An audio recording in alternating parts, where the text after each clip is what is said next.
intro music. Ah, there we go. Hopefully in 1080. Yes, I've checked. Oh, And PSM cool. will be back at 1080. Tomorrow at Yes. 7. Live in 1080p. God knows why they don't do 4K yet. Jeez. Anyway. Yes, well. We appear to have lost a huge bulk of our audience.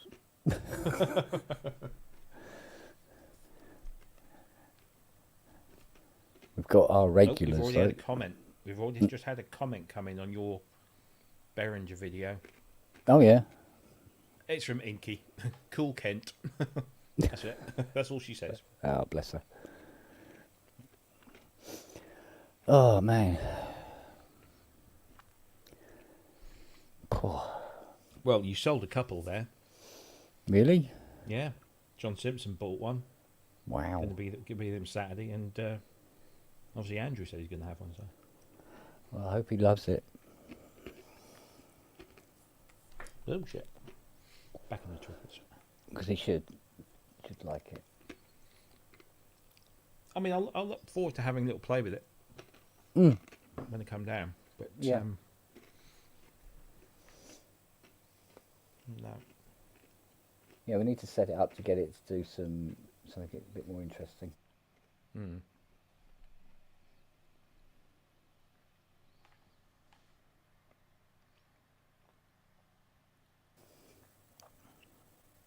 Yeah, right. No problem. Sorry. I said you get somebody like Brooksy on it and just go through it like Oh yeah. like a tornado in a trailer park. Yeah, mate. If I had 1,500 quid burning a hole in my pocket, there are so many other things that I would consider before that. And I'm not saying because it's rubbish. It's not. It's just that, you know, Caladan. I'd have a Caladan at the drop of a, you know, it's 2,400. I'd have at the drop of a hat. Just doesn't matter how often I try to give or offer Brad a blowjob, he just won't send me one. Yeah, you're not that good at them.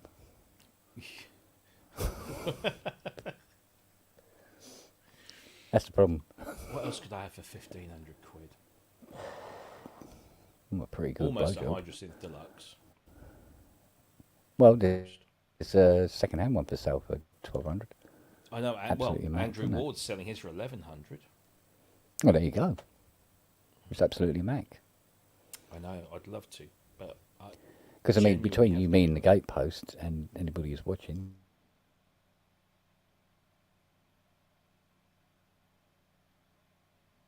Is it me? Is he frozen? they said, "Oh, you can have this for 20." That's the second time it's done that, Yeah. isn't it?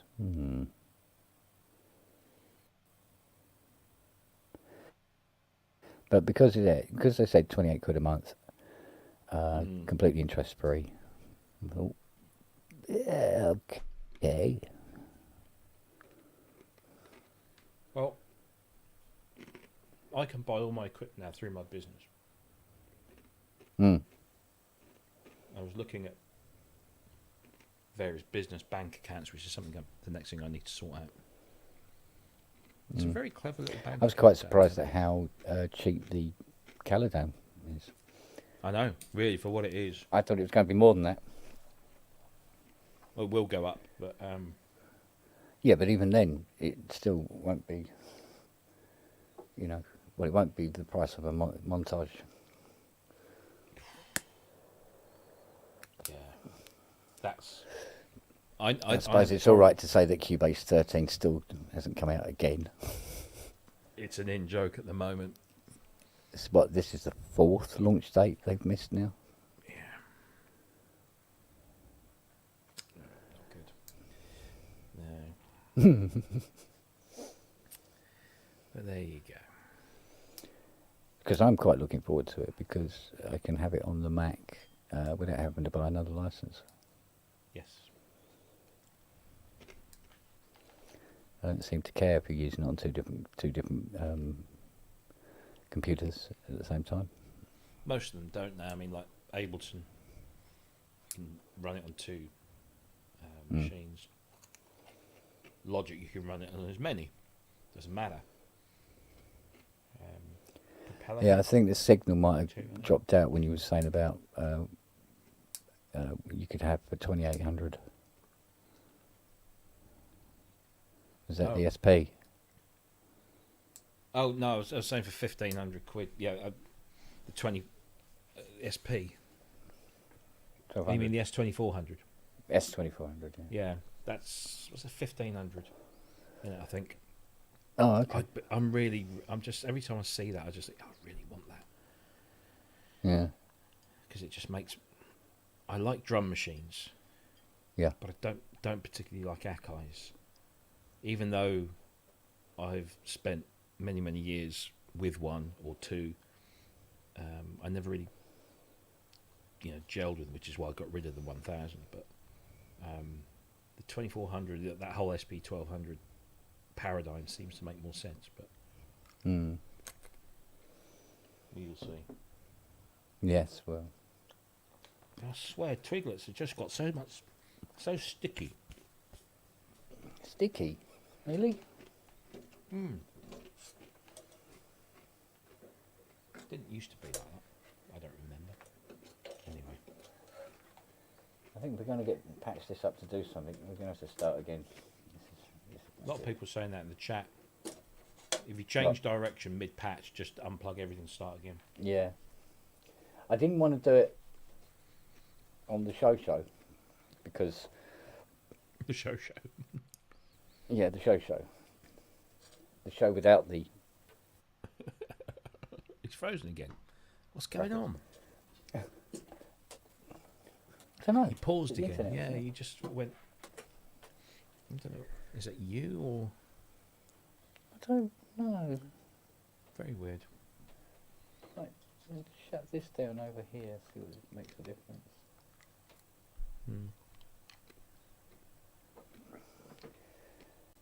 Yeah, it's always a good idea to stop and have another crack.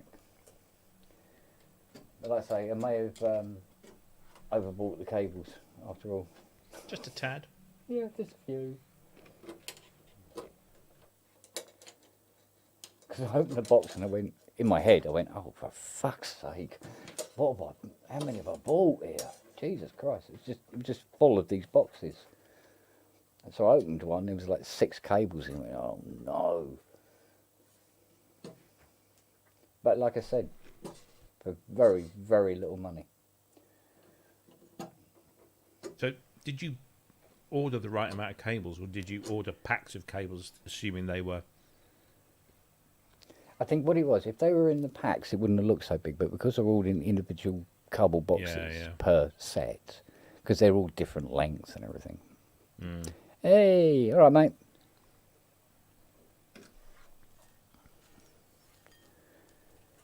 And it just caught me out. So, but like I said, I never even thought about buying patch cables until the following day.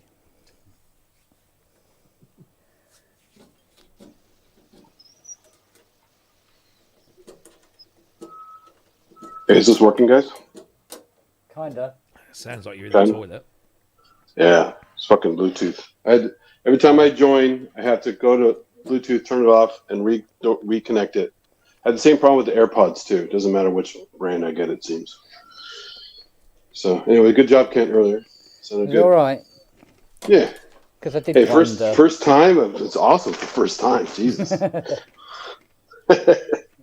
Yeah, because I don't know. It was all right. I just felt, I thought, I hope this isn't too slow and boring for people. It would have been even crazier if you tried to actually hook up a keyboard, CV, and gate, and get an envelope and the VCA in there and a bunch of stuff, because that's where people get confused. Because proper keyboards do all that routing for you, right? Yeah, exactly. But you have to learn where the gate goes and where into the VCA and with the envelope and with the Oh my god. But it was like I was plugging things into the multiples and it was getting more and more confusing, forgetting that I'd bought these speakers. Yeah, stackable cables. Yeah.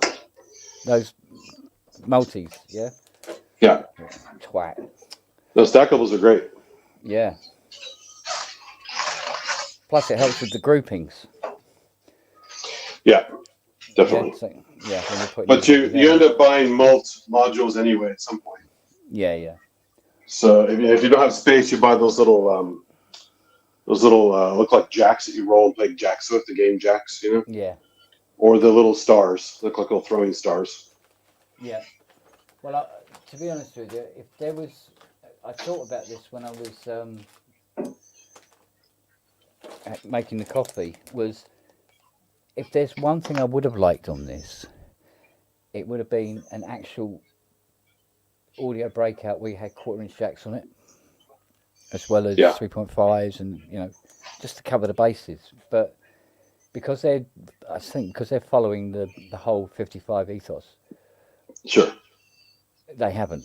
So, but like I say, more modules can go in here. I can have like a final breakout mixer. You know. Exactly. Yeah, plenty of room to add more fun toys. Yeah. Get a Mind ratcheting you, module. Get a well, a 960 will ratchet anyway. It will with an add-on. That's Makeshifter's module he made. Yeah, yeah. It's aimed at ratcheting and doing some other stuff too.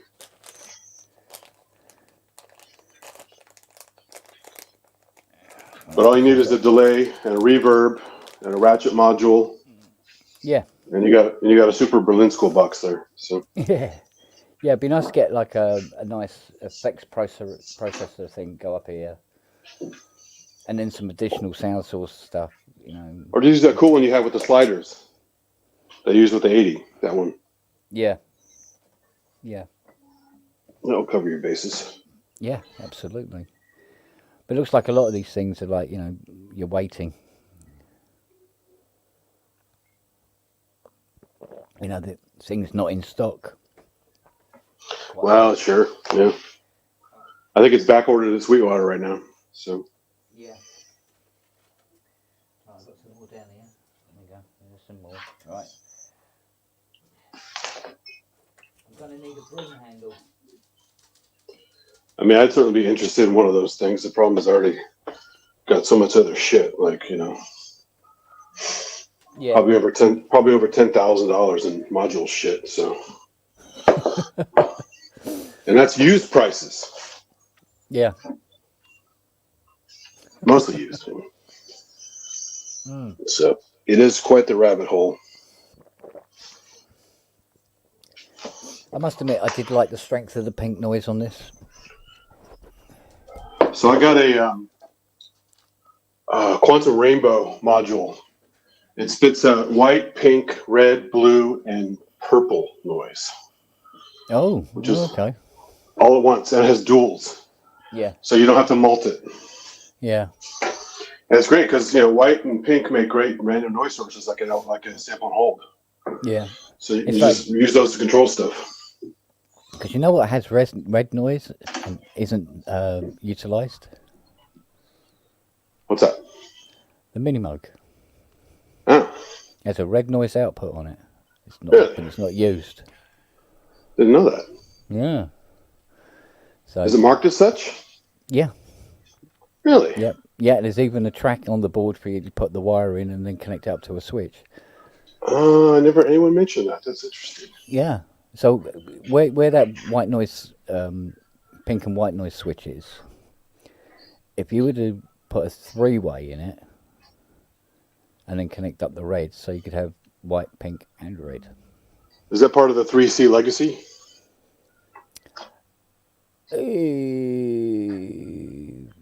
As far as I know, no. Because why else would it be there? Yeah, it just seems to be something that's on the Minimoog board. Huh. Because they put the noise gen on the power supply board. Okay. And yeah, so the red's there. It's just the output's there. It's just Weird. Yeah, even the components are on the board, so you will get red come out of that point. Yeah, I use white and pink the most, but the other ones are interesting. The purple's really, really trebly. Yeah. It's like high pass white noise. Yeah. Well, I mean, because you can have black noise, but it's basically sort of like just a a random generator, really. Yeah. But it doesn't have a lot of scope. That's all.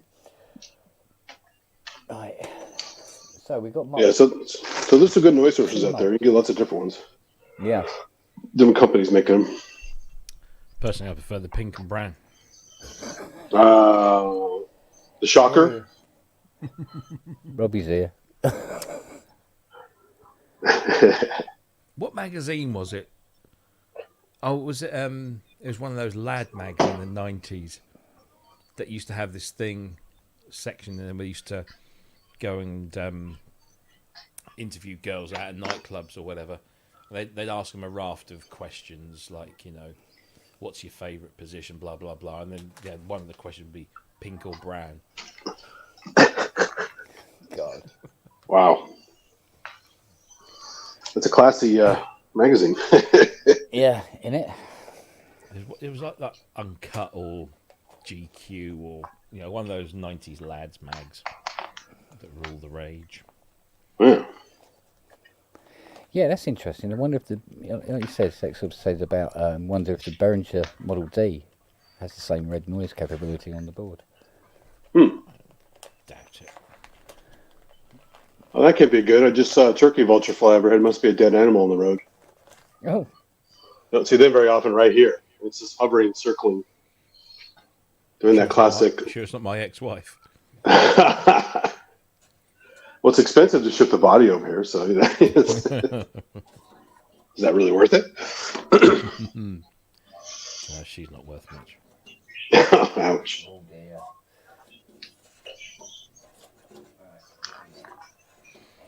Do you know what's really funny? I found it. I found it funny. So, when after we got married in America, we got married in Florida. Oh, that's what did it. It was the 90s. Yeah.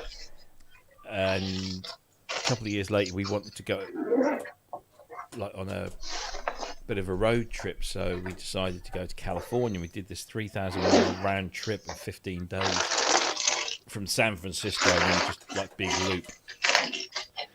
And So that's why you saw so much of the place. Yeah, and we always said that we'd do it again. We'd probably, because we couldn't go to Yosemite because it was snowed off. Yeah, we couldn't get past or through the pass. So she got married again a few years ago, and the only reason I know this, I don't stalk my wife. It's just that I'm still friends with their brothers because they were good lads, and so I saw this thing come up that they got married. And then after this is after she vowed she'd never do it again. And then she went on that holiday. She pretty much went on the exact same holiday we'd taken to California, and then just did the whole rounds thing, Yeah. Strange woman. Well, you're wise to do that, because that's the best way to get to know somebody when you travel. So yeah, absolutely. Hey, Steve. You. Steve, Mr. Moneybags. Trial. Not anymore. We can't hear you, Steve. We can't hear you, Steve. Trial. Trial? What? Oh, I love that trial. That happened before. Trial. What's a trial? His version of whatever he's using. Trial. It happened on one of the other streams. Trial.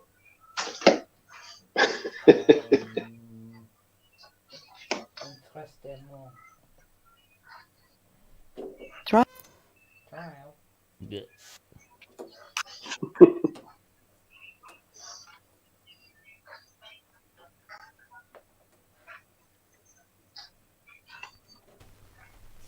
Jimbo?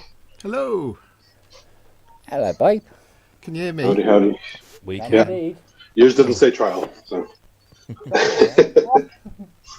Trial. Trial. Don't confuse Steve. This is going. Oh god. How is everyone? All right. I can breathe now. So I caught some of your epic Me knitting with cables. Yeah, I know. So I caught the bit where you were drowning in cables. Where did all the cables come from? Did you just order extra, or? Well, what happened was I ordered All a I few said was- cables, not a lot, a few cables Yeah. from a company called, what was it, Patch Cable Shop or Patch Cable Limited. And this is where I noticed that In packs of 100. if you go to Google, for instance, and you type in Eurorack patch cables, all these cables come back, and they're all like £11 for 5, you know, Yeah. £8 for 5. So I bought a few. I bought about 130 quid's worth. Right. And then I get a phone call from them. They go, "Oh, we haven't got all the cables in stock that you've ordered." I went, We don't Oh. have that many cables. so this was yesterday, right? Right. And I went, they go, "We could put in cables of the same length, but they would be different colours, like black and white instead of pink and yet." I went, Yeah. "Oh, I can't get monkeys, because I'll be just as confused no matter what colour they are." Yeah. And I went, oh, that'd be catered. All right, well, what we'll do is we'll do that to your order then. I went, oh, okay. And we'll get that sorted for you. Okay. And I'm watching the tracking, and the tracking didn't look like it was going to be coming today even, right? And I went, I've got to get some cables in. Otherwise, I can't go, yay, ta-da! Can we hear it? No. Ta-da! Look how pretty it is, you know? Yeah. So, well, RS are very quick at delivering stuff. So I went to RS and just typed in just 3.5mm cables. And there's all the cables, exactly the same. Mhm. But they start at about 70 pence Yeah. for the same cables, right? So I went, oh, I better I'll buy 30 cables or so. But what arrived was 30 boxes of 5 cables per box. But it still came to only 70 odd quid, as opposed to Christ knows how much it would have been if I got it from the cable shop. Yeah. Do you know what I mean? So yeah, so I opened the box and I've gone inside, because it's PSN, remember? I've gone, Yeah. oh, fuck me. Shit. Yeah. What have I done? So, yes, so okay. You muppet. Am I audible? Can you hear You me? are. Yay, Yay. there you go. Trial. Thank you. Oh gosh. So this is a big rabbit hole that Kent's just dove into. Yeah. Divoted into. Divoted. Yep, totally divoted into. This is Yeah, it. no, it's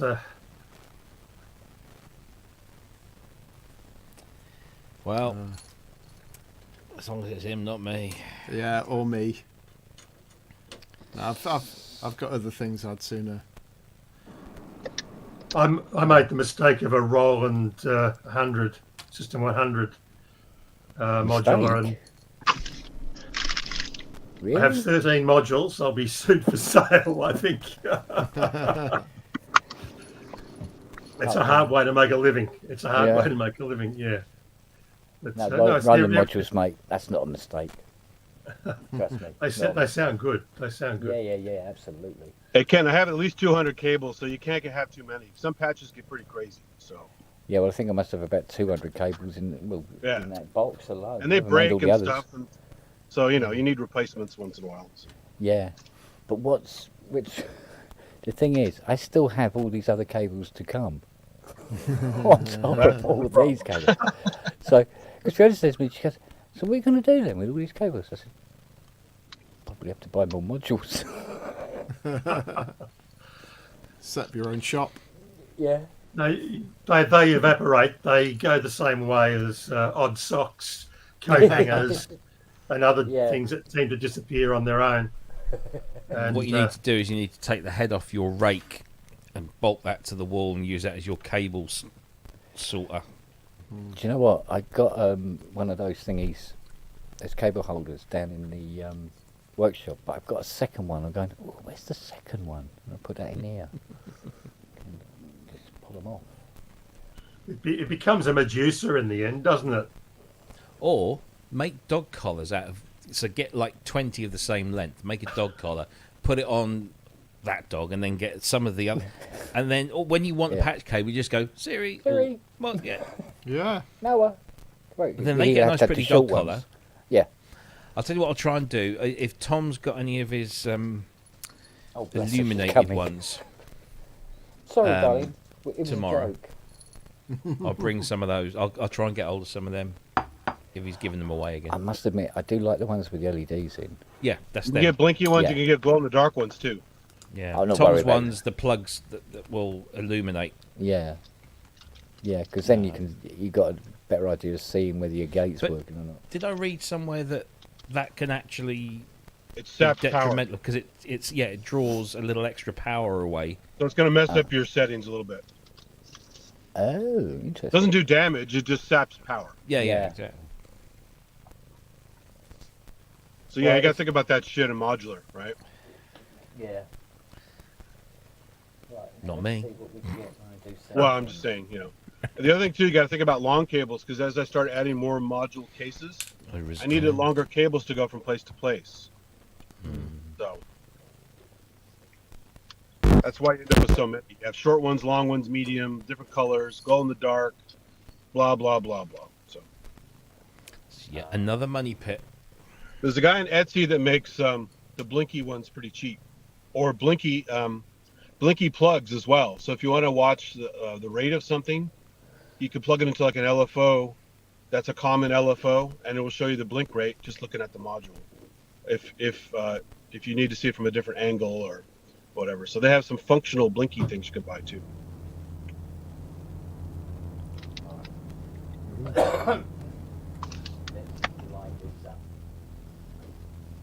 Oh, dishwasher's on.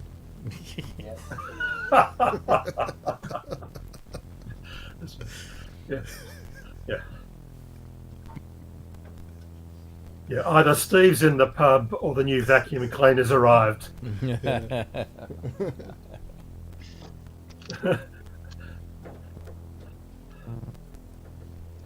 Oh, dear. I got something new actually last week, but I only just got it installed this week.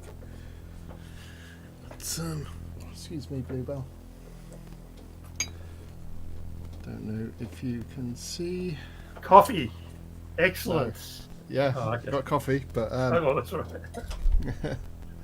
new rack that I got given, this wooden rack, which is very nice. And here, well, to go with my coffee, I have a creme, Tegler creme, which is rather nice. Which is like, if you don't know, it's like a Pultec style EQ and SSL bus compressor in one. It's very nice. So, yeah. That's very nice mastering gear you've got there. Yeah. So yeah, it just makes everything sound better, basically. Yeah, speaking of rabbit holes, you know, you can, once you start getting into the mastering bus compressors and other processors, and you're looking at Tegler and SSL and all of those Yeah. style of gear, and then you start getting into the can I hear it or is it just for my dog type questions. Yeah. You wind up just that's I've just gone down the same hole. So I started out, I thought I saw a Spec X which is basically just a balanced stereo one rack unit mixer. Yeah. It's expensive, but it's pristine in the audio chain. That's okay, but it's got balanced inputs. So you say, okay, well, I need to put some DIs on my synthesizers to get them into balanced mode to send the information into the Spec X line mixer. So you go and buy the DIs, and they're the good ones, like the radial ones, are very expensive.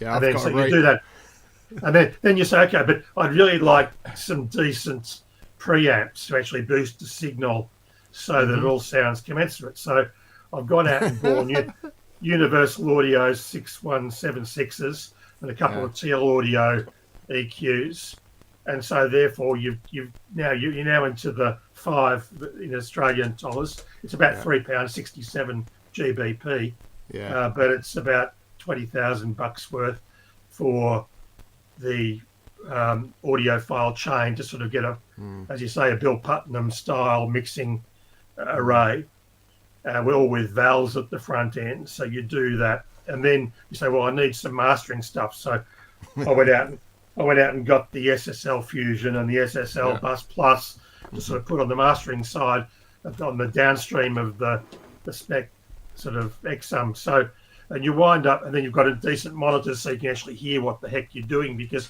you won't get it off cans. And my hearing's shot above 10K anyway. So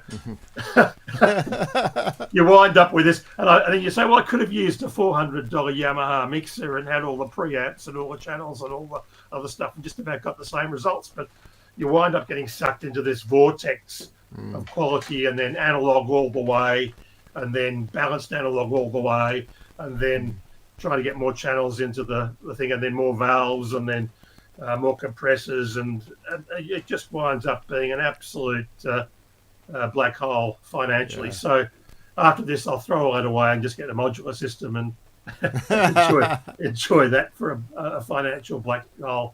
Yeah. But yeah, it's interesting how we sort of gravitate. We get one, and then we think that's okay, and then we need something else to go with it, and then very soon you've rebuilt the Graf Spey.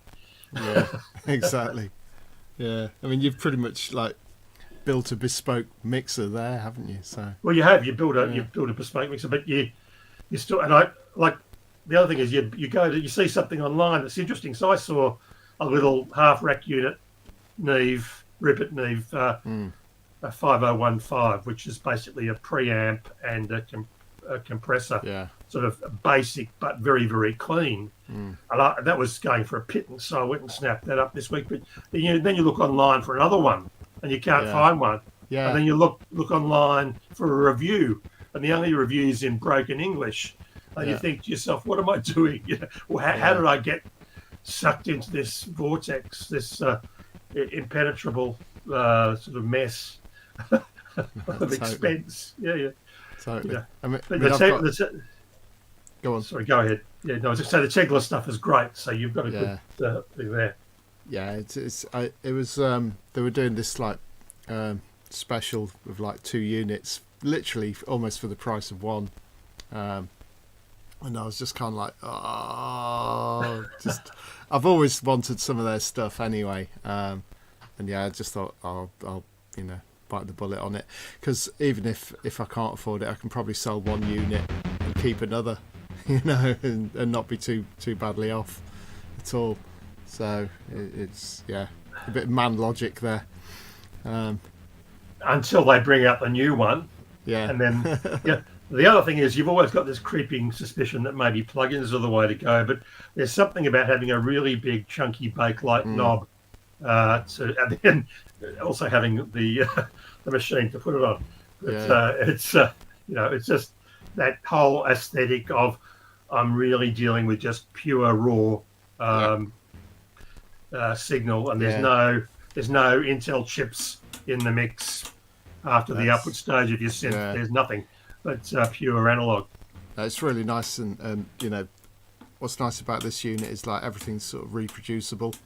So even the threshold knob that's kind of continuous has tiny clicks in it, so you can get it absolutely bang on where you were. Yeah. They are built, and they're built out of quality components, and it's amazing. And there are people out there who can build stuff like this, which is the clever part. I mean, I know some of it's manufactured in China. Certainly, my latest SSL stuff is manufactured in China. Allegedly to a British design, but Kent's going for it, so we'll listen to his progress. Now, funny enough, what I'm listening for here is there seems to be discrepancies here and there. That's all. It's just every now and again. Oh, there you go.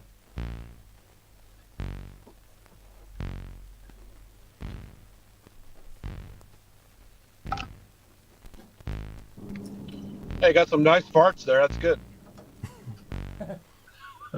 This is where Andy Brooks comes in and goes, "Yeah, I've just spent like 1,500 quid to make something go wibble," you know. Yeah, but you're talking about discrepancies, Kent. There's only one discrepancy that I have here in my studio, and that's me. One liability, one huge liability. One dearth of talents. Why? Oh, hang on. But Jim, along the same lines, the guys that spend like 30, 40K on a Buchla system to go do do do do do do do do do do. Yeah. That should. Yeah, but if they're tripping off the LSD that's on the surface, they'll think it's amazing. Yeah, I saw that story. Yeah. Yeah.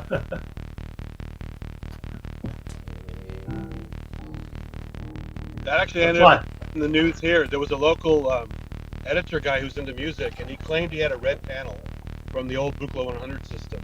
Yep. And he was working on some project, and he was tripping out, and he blamed it on the Buchla system. Yeah, I don't think so. I don't either, but I mean, it was it even made it to the fucking TV news. It's hilarious. The guy probably has a drug problem. He didn't want to own up to it, so he blamed the module. Yeah.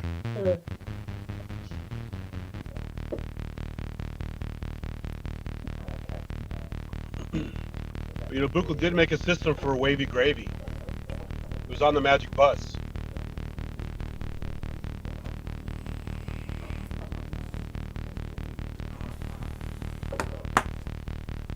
What?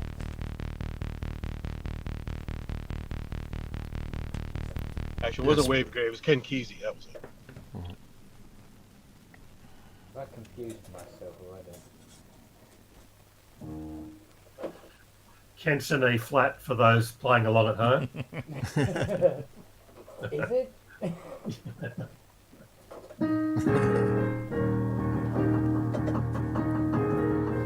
Yeah. E flat. Hang on, I'll go and Brilliant. fire up the 80 as well. You have to play an E flat or tune it up a few. But, That's what I yeah. like about that sequence. It's really easy to do that one. Yeah. It's a good one. Yeah. Even Rowan Atkinson could play it, Yeah, exactly. Exactly. and probably did.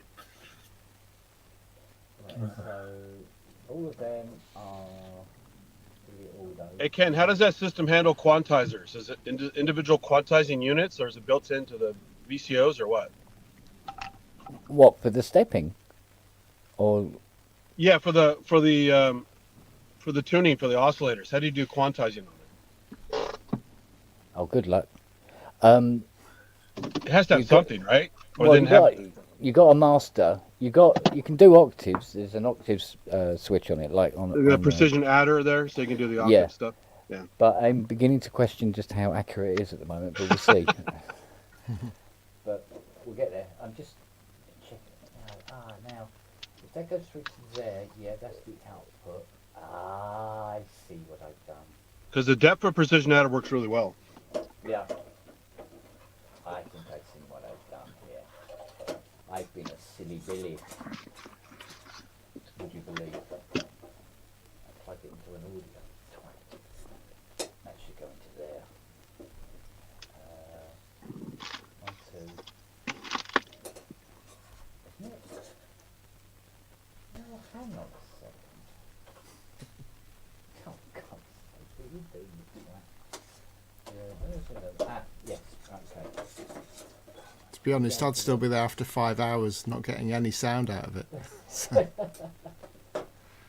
there. Well, I had the problem that some of the inputs on the System 100 modules were not great, and then one of the boxes, which obviously has the power supply and the other stuff, that was also a little bit substandard, and so you wind up patching around modules that don't behave as you expect.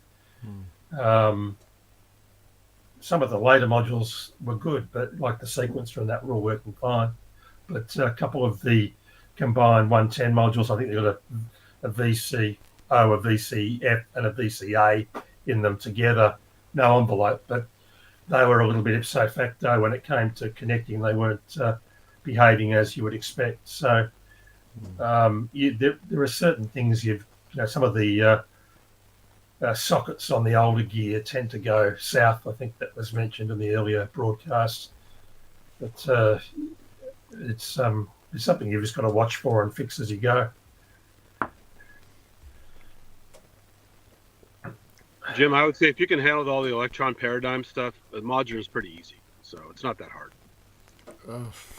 I've messed around with virtual modular and just gone like, you do have to trace your steps. That's why multicolored cables are great, because you could always follow the path of each step. Yeah, but that's all stuff that takes time, and it means it takes me out of flow. Yeah, it takes me out of flow. I'm not interested. But I always unpatch and repatch, and I've gone from 0 to a finished thing in like 2 hours. Yeah. So you just get into it, and that's too long for me. Well, I mean, to be ready to perform in 2 hours, that's not bad. Oh no, that's still, that's still too long. And having fun along the way too. It's not all drudgery, you know. Yeah. You're like, oh, I didn't know I could do that, and Yeah. Lots of happy accidents. Yeah, I mean, I have lots of happy accidents on the electron stuff, but yeah, it's a lot quicker than that. And I'm getting sounds that I couldn't get. Yeah, I mean, I think other stuff, you know, for sound design, it's pretty incredible. But you know, that for me that would be a completely separate process to actually writing music. No, I get it, but it's fun to put them together, though. You know, because as long as you have time laid out for it. Yeah. You know, and you can leave it patched and walk away and come back. So most modules, even the digital ones, have store states. So even when you turn it off, you turn it back on, it's almost right where it was. So for the most part. Yeah. I mean, that's the good thing about electron gear. It is where you left it. Yeah.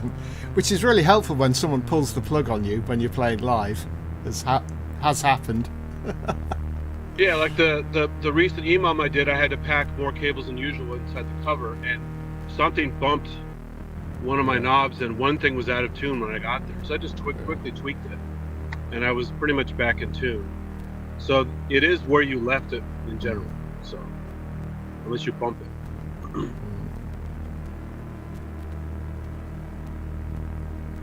Well, this is starting to sound a bit like the 1000 oscillator Megadrone. Look at my no computer. Yeah.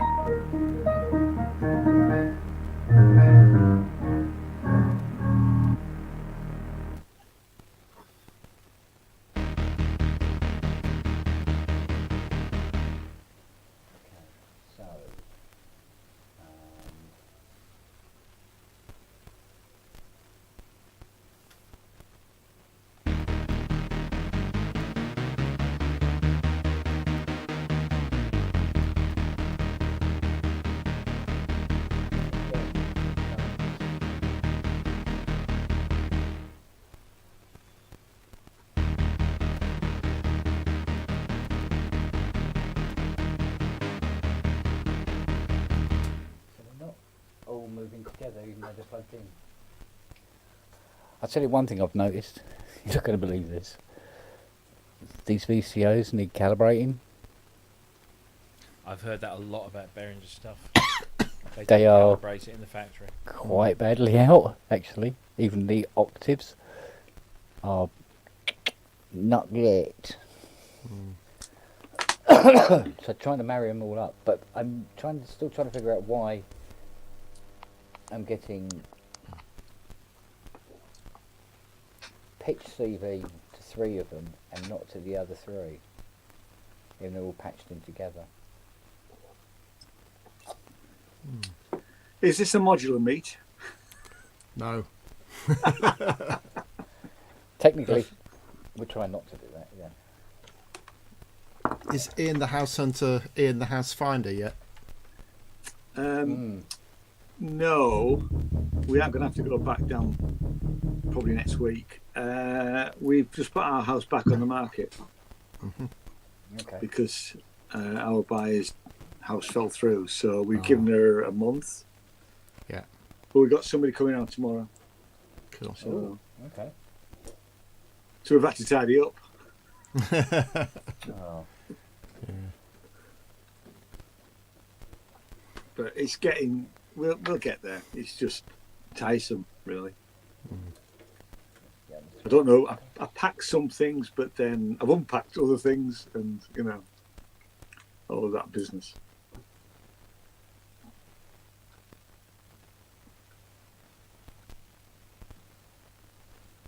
But it looks like I missed a good weekend at Bristol. Yeah, it was good. And next year, I'll be living quite close. All being You well. will. Okay, So- crashing at yours then. You're welcome. I've already said to Andy Brooks that Yeah, return the favour. Yeah, exactly. Cool. No, it was good. Yeah, it was a good vibe as well. I mean, it was so much bigger than I thought it was going to be when I saw the video. Yeah, totally. I mean, they could have fitted loads more people in as well. Yeah. Yeah. The music stuff looked good. I saw Surgeon's Girl because Yeah. she'd already posted a video, which was really good.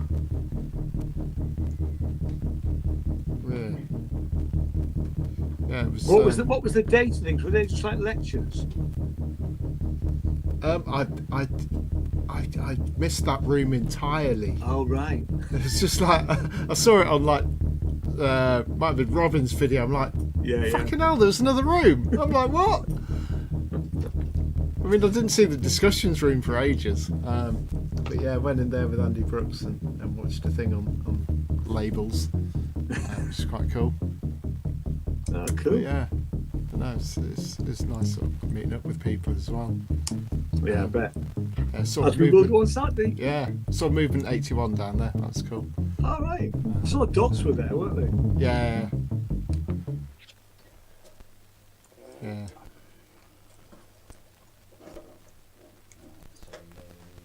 So, oh God, I'm flagging.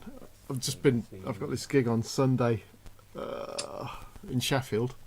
No.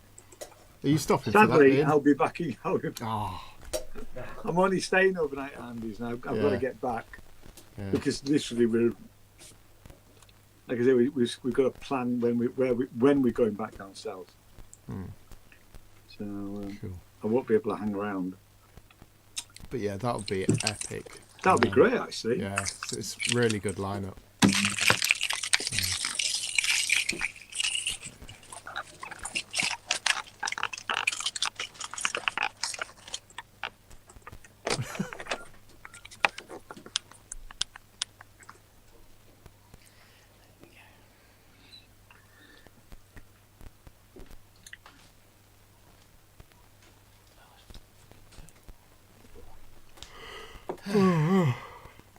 Oh, I've got to try and get my car fixed tomorrow as well. What's up with it? Oh, just Christmas tree lights, you know. Oh, right. But I had it booked in for one fault, and it's developed another one today. It's just like, oh, shit. That's the problem with modern cars, isn't it? Because, I mean, I have serviced when Jane had a Mini, which is a long time ago. Buggered it. I did actually service it. I did everything apart from the points, and I got a mate to come round who was a mechanic to just do the points. But I don't think you can do that in modern cars.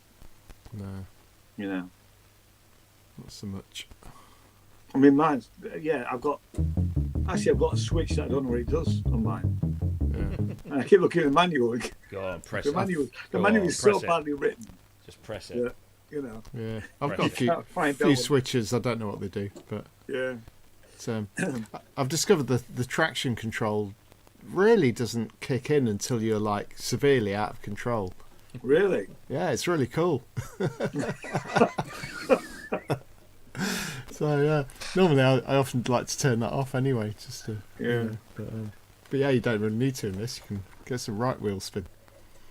I mean, I do. We've had it for about 5 years now, and I learned. I did work out how to use the cruise control when I first got it, but never bothered using it. But because we've been going up and down the country so much, that actually it does make driving slightly more interesting than just keeping your foot on the accelerator the whole time. Yeah, You definitely. know. Best thing is adaptive cruise control, where it I bet speeds it up is, and slows actually. down. It's really good, actually. Once you get used to it, makes a hell of a difference. I mean, when I was Yeah. going across France into Italy, you just put it on, and as soon as you'll feel the car just ease up as you get closer to the car in front. Yeah. As soon as you put your indicator on, it says, "Oh, you're going to move. Okay, let's give you the gas again," and you just go past. It's brilliant. And I actually had the slightly scary moment when the automatic brake, the safety brake, kicked in because the car in front of me stopped really suddenly. But my car's, I think the radar goes like 120 meters in front, Right. so it's constantly monitoring. And as soon as it saw that, it was just like. I think mine goes about 2 meters in front. It still worked once. Stopped me Yeah. running someone over. So I was watching some video. NCAP, who do all the testing. yeah, They put all of their videos online of all the cars they test, so you can actually go and see your model of car and how it performed whoa. in all of the tests.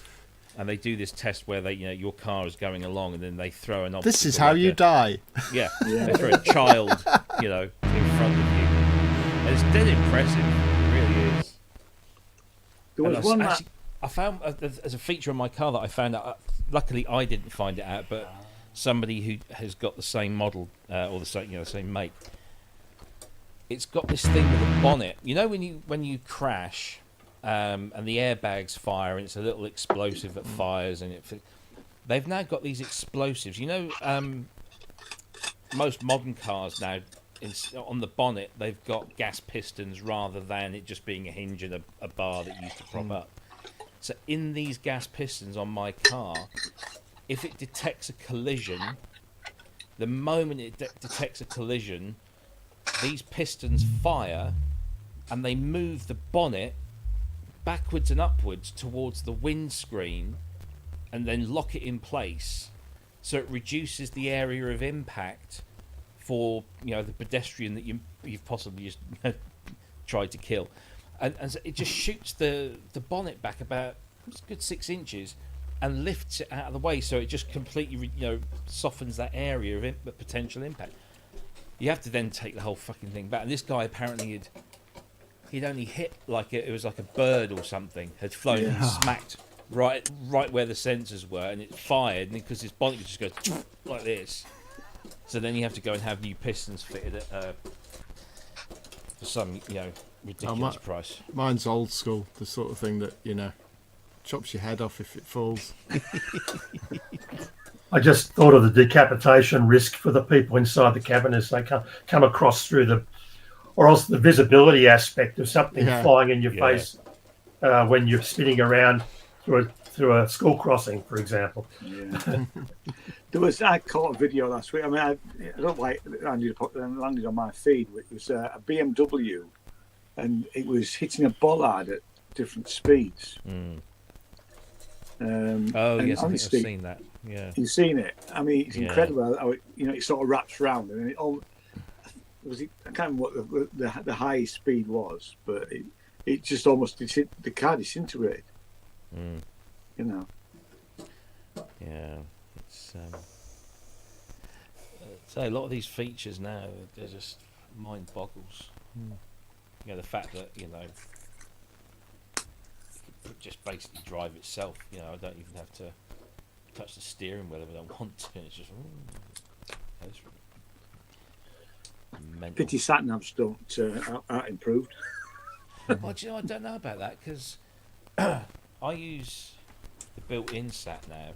Yeah, I do. Most of the time, mainly because it puts the display on my dash, and it takes a bunch of data from various places, so it knows when, and it will reroute you live if it knows that there's a big snarl up somewhere and there's slow moving traffic.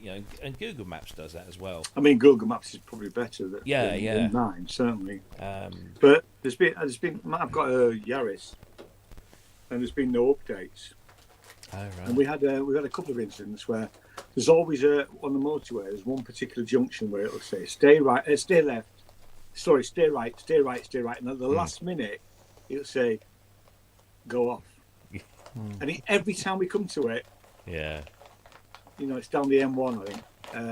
We know. It's the first time, you know, I screwed up and stayed on thinking it will, you know. And the other thing was, the we GPS system is crippled. It's actually quantized in 10-meter increments. You'll notice if you look at your phone, find my iPhone, you'll say, I'm not at the front of the house, I'm at the back of the house, 10 meters away.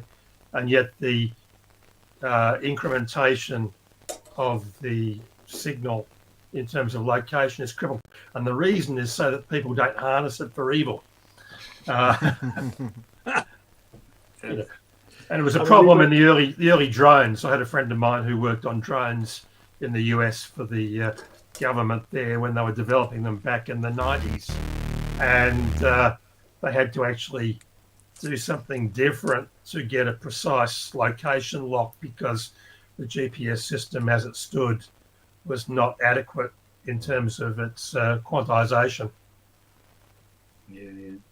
We had this thing where I was using, because I wasn't trusting the built-in sat nav, so I had Google Maps going on the phone as well. We came to a junction and Google Maps said go right. The original in-car sat nav says go left. So we go left, and I said to Jane after about 5 minutes, so it feels like we're going around in a circle. And it's exactly what we did do, because I said we went past that before. So we come around the same junction again. This time,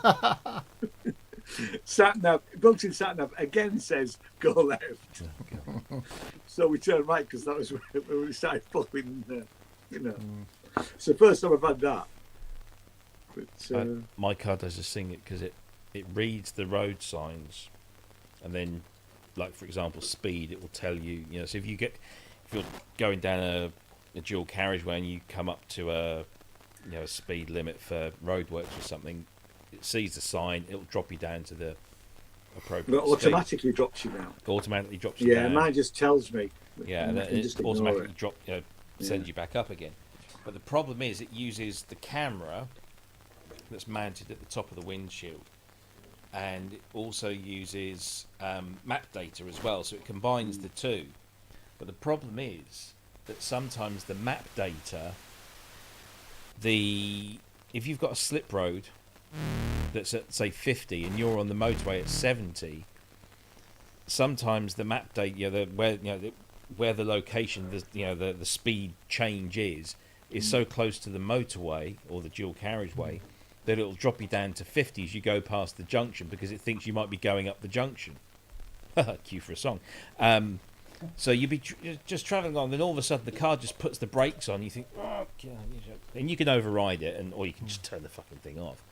But there are places, and also, if there have been long-term roadworks, like for 2 years or something, when the maps get updated, they just take into account those speed limits that are in place at the time, and they won't go away until that map gets updated again, which is normally at least 6 months, if not a year or more later. So yeah, it's mostly okay, but sometimes it's just really fucking annoying. But there you go. Looking forward to my little drive up the A1 tomorrow. But it's interesting how we've developed that we used to sit in a car with a paper map and have arguments with our partner Like in the front seat. We're going, you're going the wrong way. You're doing it the wrong way. Why don't you go this way? You should have taken that turn off. And now we've got a machine to argue with instead. That's exactly what. Yeah, because that was my argument for getting a sat nav in the first. When I first bought a TomTom, was I said to Jane, I said, look, we end up arguing about who's map reading. Let's get a sat nav, and that'll cure all arguments. But what happens now is we end up shouting at the sat nav. Yeah, but you've got a common enemy. It's fine. Yeah, exactly. Yeah, we are. We're not shouting at each other. Yeah, marital bliss. Yeah, exactly. Yeah. And Jane will go, she's telling us wrong. I mean, and I'm thinking, Jane, darling, she's not real. She's not a real person. Oh my God! I'm going to do a YouTube video on this, but yesterday I had one of these automated calls from like an AI phone bot, okay, and it was to do with energy whatever in the home, insulation or whatever, and I managed to crash it with my conversation. It's fucking brilliant. Nice one. And not, I've got to play it to you because it's just fucking epic. Just put it up on YouTube; it will go viral. Yeah, It will. And I'll play a bit of it now, but honestly, it was just fucking hilarious. I started shouting at it, going, "You're a fucking robot! You're a robot!" And it's like, no. Are you the homeowner? No. And then it started echoing and like having this fucking meltdown. And yeah, I've let me play it if I can. Where is it? No, that's not it. Right, let me find it because it's fucking funny. And yeah, it's just, I'm like, oh my god, it like totally crashed. Brilliant. And I kept it on the line for about 5 minutes, just doing these weird loops. It sounded really musical in the end. Right, let me. I think it's in the files app. Now, Jim, you're going to have to get a sampler, and you're going to have to sample bits of that conversation. Yeah. Into your performance and play it back at various points.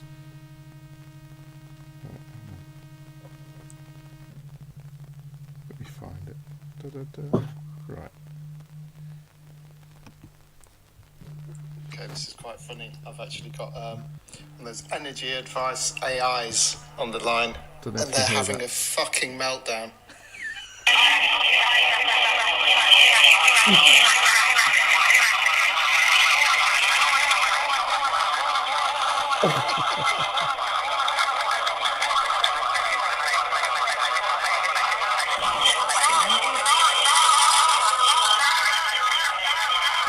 Brilliant.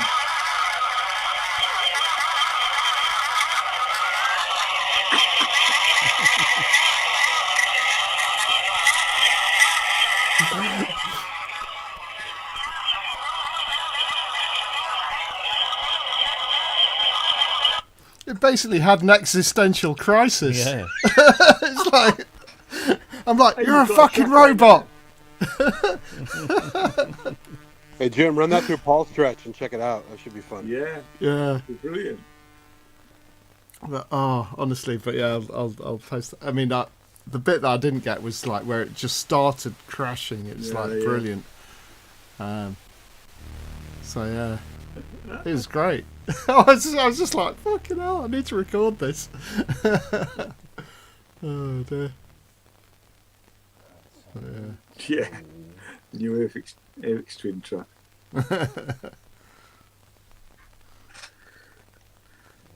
But yeah, I was saying to Zoe, I was like, she was like, oh, you should turn it into a track. I was like, well, I don't have the copyright on it.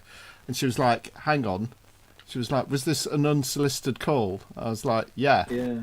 She's like, right. then, they've got no legal right to it. Yeah. So I'm like, fucking hell, okay. Yeah. No, yeah. Because And they're you are the actually, copyright holder from the recording point of view because you recorded it. yeah, and they're actually in breach of GDPR regs anyway. Yes. So, But yeah, it's absolutely brilliant. Because Well, it's they wouldn't contest it anyway because No. they don't want the world to know they're IA. but the AI voice you know. is like this weird part Australian, part Southern English kind of weird hybrid accent of a real person, and it's so convincing that it's a real person because it just doesn't sound like an AI would kind of thing. Yeah. And then I'm like, hang on, it's just like, I'm like, you're a fucking robot. No. Is the homeowner there? No. Is the home? Oh, no. No. It's just like, and it just cascaded into utter chaos. And I'm like, oh my God. Marvin So- the paranoid android. Yeah. So if you ever get this particular AI, you've got to have fun with it like that. Oh, I'm yeah. sure. I'm sure it's possible to get it to crash. It's, yeah, brilliant. David Surchek's gone, hello, Jim, I'm back.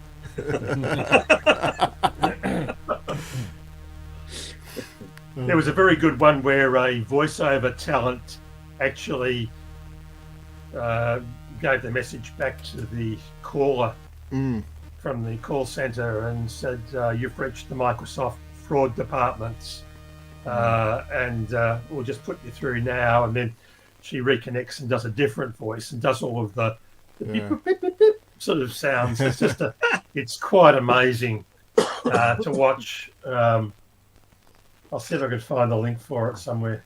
But yeah, worthwhile.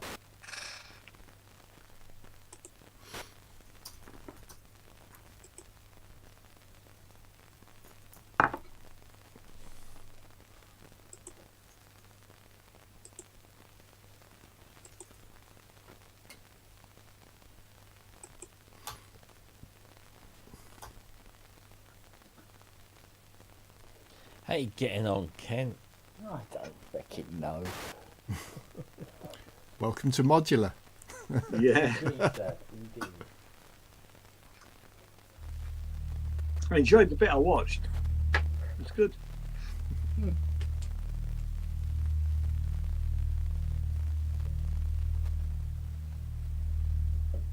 Okay. This sounds like an 80s soundtrack already. Yeah. And Ken, I heard you've started a new company. Spong Cables. Yes. Cables are us. Well done, matey. You need it, we'll ship it to somebody else. Excellent. Yeah. Kent has a warehouse full of used 3 1/4 inch hose fittings, which he also wants to get rid of. Yeah. Water don't go down these as well. I don't know what's going on. Brilliant. Right, okay, so for whatever reason,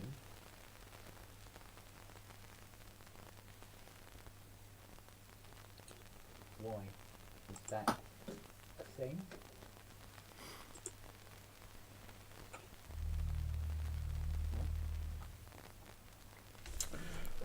I'm going to have to go. I need to finish practicing my set and then get to bed so I can take my Is it car headline in early. set, Jim? You what, sorry? You're in a headline set. No. I'm third on out of 4. Oh, good. Yeah, good though. How long? So it's about 40 minutes? I don't know. I'll push it to an hour. Yeah. What note are you playing for us this week, Jim? I play all the notes. I don't think so. No, modular means you play one. You're one of 12 different segments of the market now. I don't do modular. No, not a chance. No way. Keep the faith. Apparently Brooks is trying to convert me when I'm staying at his place. To what? Sorry. He's converting me to modular. Oh right. Now. From MIDI to CV. Yeah.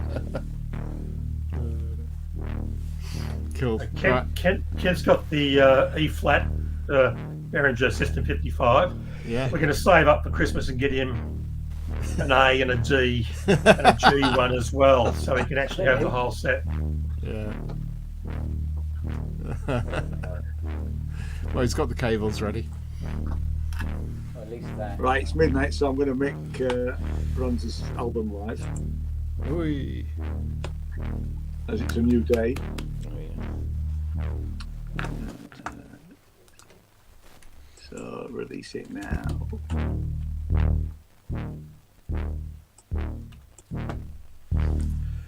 Yeah, hang on, I'll go and buy it. And thanks for the plug. No, more than welcome.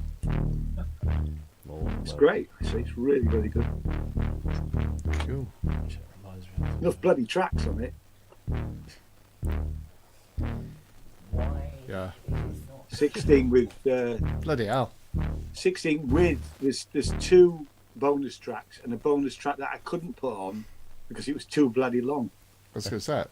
He's done a remix of the whole 16 tracks into one mega mix. Right. So I have to Jesus. I have to send a link via. So whenever anybody buys it, I'm going to have to send them a link to it. Right. Gosh, that's mental. But you're certainly going to get your money's worth. Yeah. Cool. Oh, yeah, I am going. Oh. See you on I hope Saturday. everyone, I hope everyone has a good time at Sheffield for Yeah. those who are going. Certainly will. Yeah. That's 3 of us. Well, that'll be Should be. excellent. Yeah.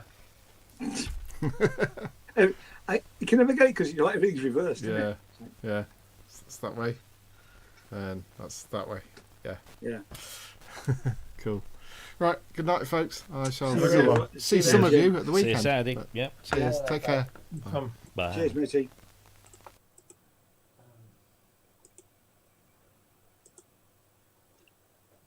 What am I missing out? What am I missing here?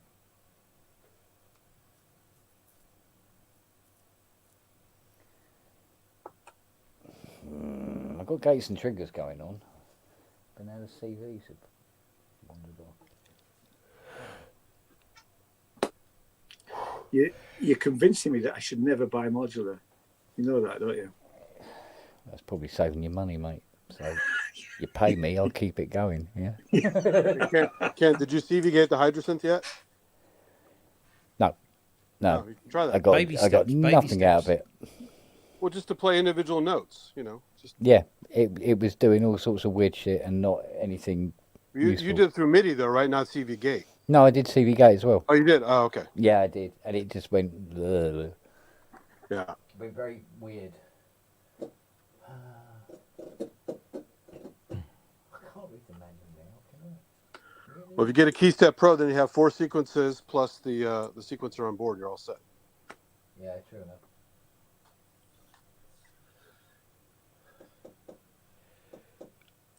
Oh, yo. So why is CV not? The MIDI interface, what does it have a lot on it? Or is it pretty basic? It's pretty basic actually. Yeah, a couple of ins and that's your lot. Right, so that one. Right, so disconnect that one a minute.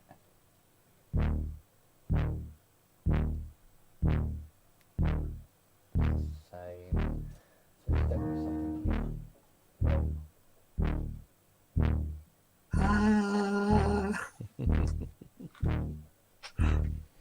As opposed to doing it here.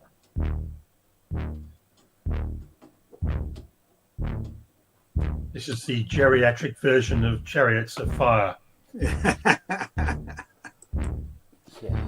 Oh, Superman. Zimmer frames. Oh yeah, already. Superman. Yeah. Yeah. Yeah. Super noodle. It's the drunk version of Mars, the bringer of war.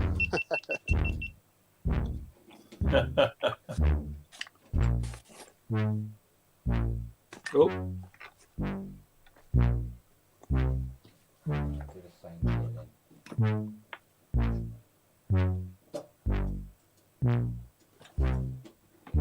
You in there.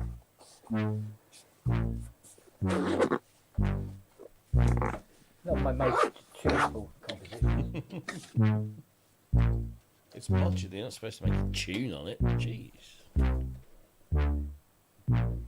Tamita would disagree with you. Yeah, don't tell what to Carlos. Okay,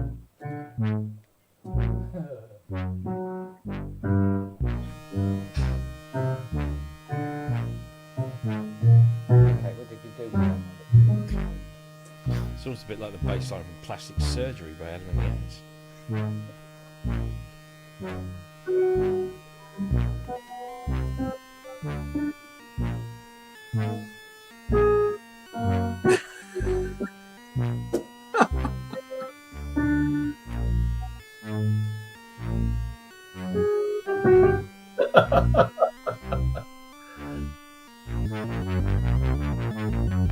ooh.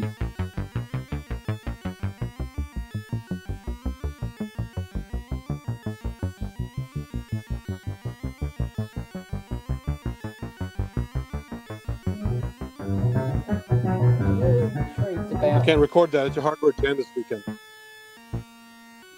The delay That's a whole between- set there. That's an entire set I've just heard. Why is it?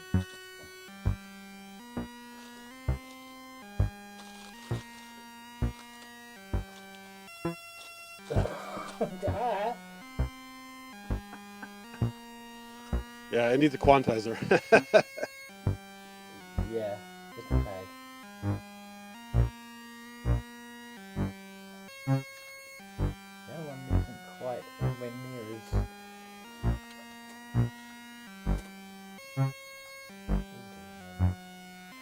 Oh, yeah, probably. Yeah. Yeah, okay. Right, you shut up.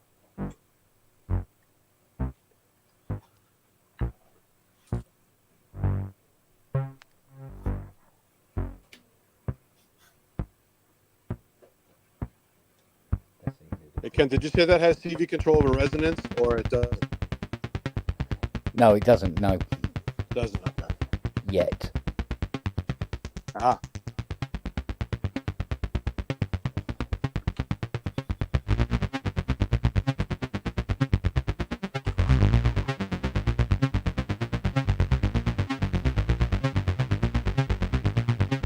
That's cool. Yeah. Some effects. Very Marauder-esque. Yeah. Maybe a bit up there. Isn't it?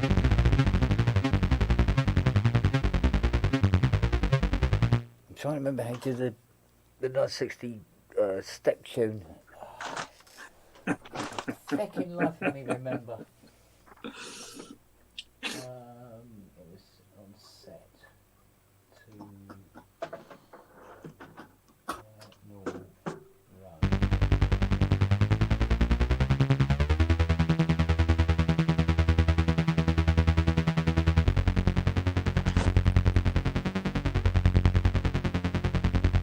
Okay, that's almost the closing titles of Blade Runner. There you go.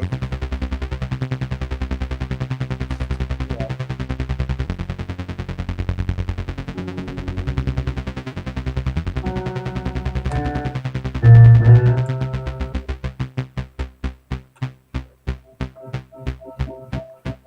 Why can't I remember how to do this?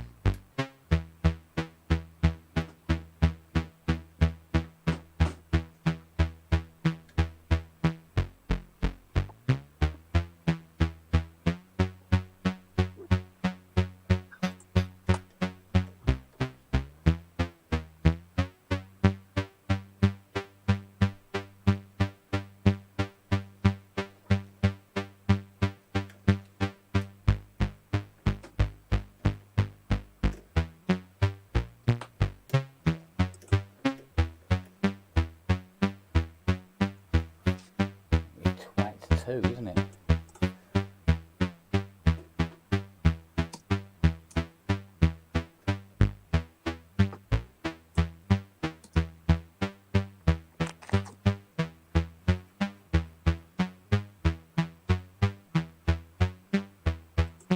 Getting closer.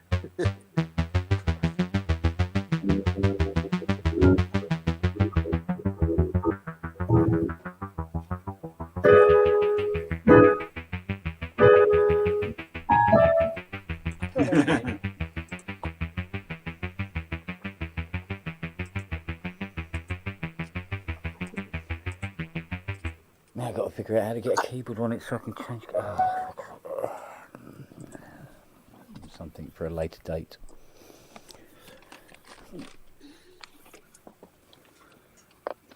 Yes. A lot of it's coming back to me, and a lot of it hasn't come back to me yet. So, but I'll get there. I'll get there. Certainly fun to fiddle with. So if you're into your kitten fiddling, it's it'll be right up your street.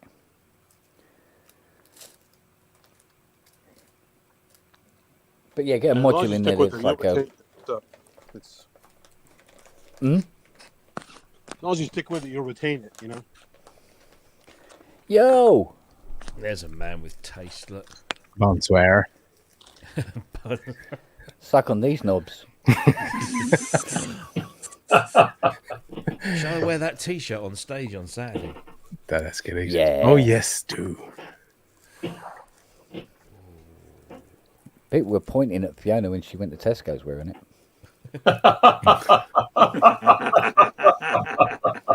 Because they were going, yeah. oh. No, maybe I shouldn't because I'll probably get told off corporate.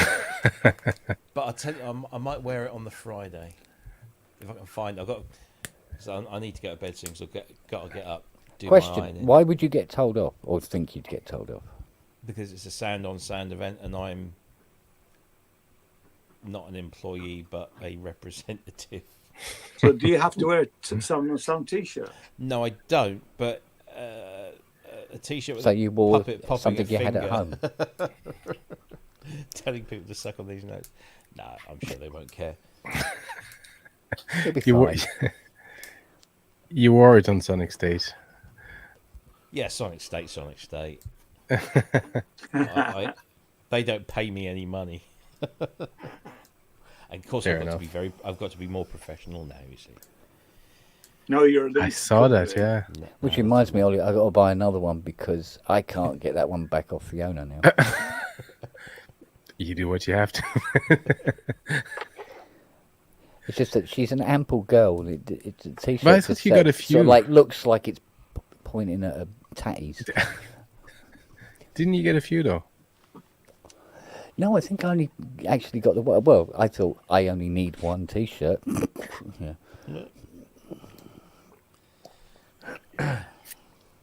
Finally got myself a keyboard stand. Yes, saw that. Steady. No, is it? 'Cause this one isn't. Oh god. Oh, really? The Really? witching hour. It's Really? the witching hour. We are having words, lad. Yeah. There's two columns. There's the bell. Okay. I'm in the middle of one of those Thai jobs that he's complaining about, where the client right. doesn't change his edits every second day, and they don't seem to understand that music is sort of timing is important when it comes to music, and Yeah. so yeah, it's been fun. Ty did his Oh, mature the thing mix at Albert Hall last night. Apparently Yeah. it was okay, although he said, he goes, I'll phone you tomorrow. I went, oh, okay. 'Cause he has notes. I couldn't believe they left the rehearsing to the day. It was the morning, wasn't it? Man, that takes some guts. Indeed. Yeah, you know that guy that was going to bed? Yeah. He's got to be up early in the morning. I'll shag off. What are you doing here? Well, I'm here. I was here to find Ian, but he's In an educational capacity. You yeah, found me a house yet, Andrew? yeah. How much? There you go. What? You want to pay for it? I've got you a Found free you a one. house. If you don't want it, Do you know what? I Yeah, could have free swore house, Ian definitely. said, I'm on- did you I'm on call my me a way. shit house? that's Has shit. he got any wet rot? Any House what? with Wet rot. And he means the house. I'm sure he does. Yeah, all right. I'm going to settings, audio. Select Default. Scarlet, mute. Well, yeah, there is that. Audio. Why can't I adjust my freaking? Oh man. Never Are you mind. on the phone? Yeah, Oh wow. it's normally fine, but there we go. It's just what it is. Hi, Steve. How are you, Andrew? I'm fine, but you're close to bankruptcy, I reckon. Yeah. No, I was thinking about that, and I was thinking if you guys go out to a pub in Sheffield and have a glass of red wine each, I wouldn't be able to cover it with the Australian dollar that I sent. So it's an interesting problem with the exchange rates. It looks like a lot. It actually isn't. It's almost £6 you gave us, almost. I know. Well, there's a coffee in that for you. I know Yeah, that. both of them put together. Well, Yes, as long two as half I've got cups, a cake with Yeah. it as well. two ristrettos. Yeah, you can do that. That's But fine. you still have to go to the counter and bring the coffee over yourself. That's right. And a teaspoon and sprinkle it. Yeah, that's right. And add your own milk. It's an occupational hazard. I'm an occupational hazard. Oh, you've been working too hard. You've been a busy boy. You've been, Well, yeah. Yeah. you've been burning the candle at both ends, really, I suppose. Yeah, well, it's just time to do these things, isn't it? You gotta You get busy, yeah. you gotta dig in and go for it sometimes. I rather like that 55 though, Ken. I do. I've got to say, it's a lovely thing. I think I want to do some experimentation with this. Why are you shaking your head, Ian? It's modular. Well, there's no need to be like that to me, but why are you shaking your head? I mean, Because it's modular. Yeah, Solidarity, bruv. it's modular. I've been to IKEA. I know what they're up to. Yeah. It's modular. It's modular. IKEA synths. Yeah. See, a normal It's the keyboard is hero- just it's a the heroin modular of with synth training tuning, wheels isn't on it. Yeah, I it's know, a but it pre-patched has- modular. Has a few things like patch memory and pitch accuracy and a few things that sometimes we value. Oh no, it's got patch memories. It's called Yeah. pen and paper. Yeah, Yeah, photograph. Yeah. Camera. Yeah. Yeah, camera. Yeah. Although it wouldn't make any difference. Yeah, load of If wires. you get into Max MSP, you can route all your cables. You can build your own synthesizers, which is brilliant, and then you just route all the cables. Dead easy. None of that spaghetti business. But then Yeah. you don't get the spaghetti. Exactly. Yeah. That's the whole point. Yeah. It is, you can get the spaghetti, then you get the advanced macrame, and the macrame is interesting. And then you get to the stage where you actually plait dog collars from the cables and don't worry too much about the synthesizer anymore. What you don't And get is a then- bowl and a fork. That's the problem. A few That's years right. Look at ago, it. in Max MSP, I made a called DW8000, and I have still no idea how I got polyphony, but I got it. Oh, okay. Still no, I have absolutely no idea, but I got it to work. Then when I came to debug it, the whole thing properly, I gave up. So it's and how's Ollie doing? Ollie's doing fine, taking a break from a job. And I'll go back to it after this. I know that feeling.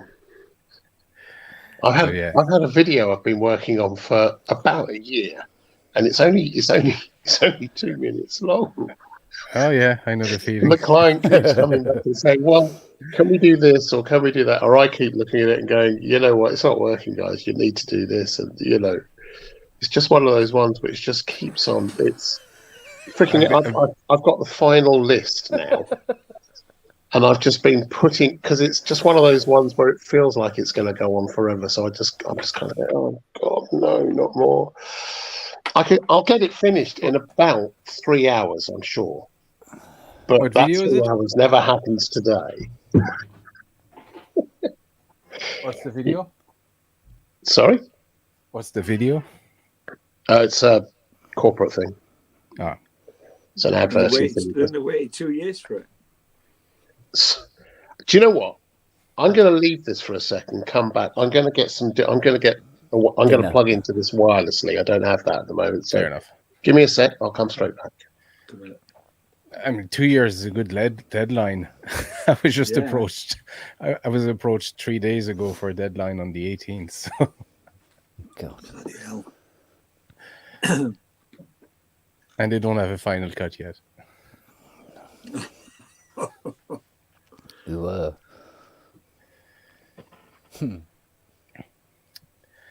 So I missed the beginning of the stream. What's that modular you have behind you then? It's the Kent? world's smallest System 55. Is it how it's sold on the brochure? Yeah. So it's not bad at all, actually. Not bad at all, little thing. Is the build quality? I mean, I Beautiful. think the build quality on the Model D is pretty good. Yeah. Is No, it the there's same sort? good resistance on the pots. Yeah. So, because we were going to have, because he just messaged me to say he can't make it. Yeah, exactly. Because I hit up Hans, I said, look, I bought this Behringer 55. And he's gone, oh, he says, tell us what it's like then. When you find, he goes, oh, I'm going to do an unboxing. He goes, yeah, let us know what you think. He goes, personally, I don't like those jack sockets. Well, okay. So I said, well, look, why don't you come on and we'll compare things like the filter and the oscillators to the real thing. I said, look, the one I restored for you, that one, is literally identical to this, but in real form. Yeah. And he went, oh, I'll show it up though, won't it? I said, well, it's not a matter of how far away it is, it's about how close it gets. And he goes, oh, okay. He says, I'll check my diary and see if I can do it. So he just got back and said, no, I can't do it. It's finished 3 hours ago, mate. Enema who? Bless him. So, because that might have been interesting, actually. That would be really interesting. Yeah. Yeah. Because I go, like that, and he goes, up the other end. It's like, oh my God. That's better. It's Slippy. Hello. Did you know he's got a sniffle? I can hear it. I didn't want to mention that because No, I thought I should mention. You've not got that nasty COVID, have you? Because that's. I haven't got a nasty cold. I've got a sniffle that's worse. It's much worse. Man flu, then, isn't it? No, it's worse than man flu. A sniffle is worse than man flu. You think so? Nile fever, COVID, Ebola. They're trifles compared to a sniffle. They're trifles. I like trifle. I like trifle actually. Yeah. With raspberries. Really nice. Yeah. Do you like the squirty cream or the whipped cream? I'm glad I stopped my job for this. Oh no. The squirty cream's good if you happen to have a Range Rover handy. Oh. Yeah. Okay. As Robbie will confirm. I see we've exhausted that subject. Q. I doubt it somehow. There we go. There it was. On that note, I am going to bed. I still think it needs a sock so he can touch the sides. Like, seriously. Is my bra still at your place, Andrew? Well, yeah. And he doesn't want to get it pregnant, does he? Do you know the weirdest thing is there was a thing on last night about Charles I, Charles II, beheadings and all that, ancient history. And one of the people being interviewed was Lady Diana, Lady Di's brother. I think it's the Earl of Spencer. Yeah. That's the guy. And have a look, flick that back up, Robbie. It's him. I'm sure it's him. I mean, really, seriously, it's him. Oh dear. Yeah. No, I mean, they like breeding with each other, not cars. Yeah, all right, it's me. It is me. Night, people. Night, Ian. I love you. You're my favourite. Saturday, mate. You're my favourite, Ian. Yeah, and I love you too, Andrew. You're my favourite. Don't tell anybody. What a wanker.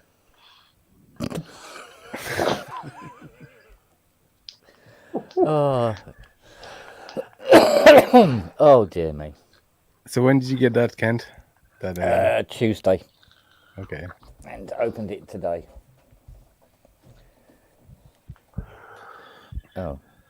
Sorry, Steve, you watched the show. How was it? I thought it was good. I thought it was informative. I had a lot of PTSD flashbacks to my time with the Roland System 100. You had to be No, there, actually, man. Kent got a lot further than I did. I just kept funding the cables, which he obviously was going to need. So Yeah, it's another coloured truckload ones, coming. illuminated ones, and ones with bells and whistles, and the Medusa that results from it all. But I thought it was good. I thought the overall scope of the program was good. It happened quickly. It's good that the build quality is good. It's good that Kent knows his way around a real System 55 enough to know the layout of this one, which is good. I think when you're starting out, there's that issue of, is this an audio path, or is this a gate trigger path, or is this internally normaled, or is this not? So on the System 100, some of it's invisible and happening on a bus behind the scenes, and some of it is visible. So you've got all those little adaptations and stuff you don't think about with a standard pre-wired, do everything sort of box like we're used to. Proper synth. Ollie's internally normal. Yeah, some of us aren't, but that's okay. No, some of us are not normal at all.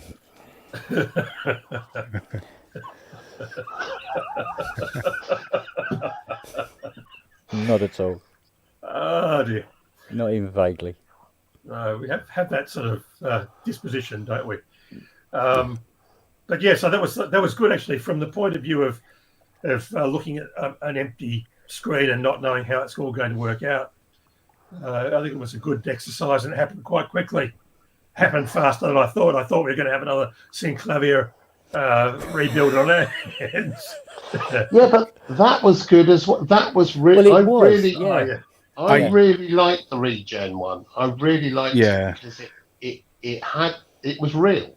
And what's been clear from it is that the guys at Synclavier have come back to Robbie and said, you know what, there's stuff there which we should have picked up on. We are going to change some things. He's going to get a chance to do it again. And I can't wait, because it was obvious there's a lot more there under the hood. I want to hear that pulse wave again, that pulse width. Yes. So I want to know that you can actually modulate the pulse width. That's what I want. That's what I want to see.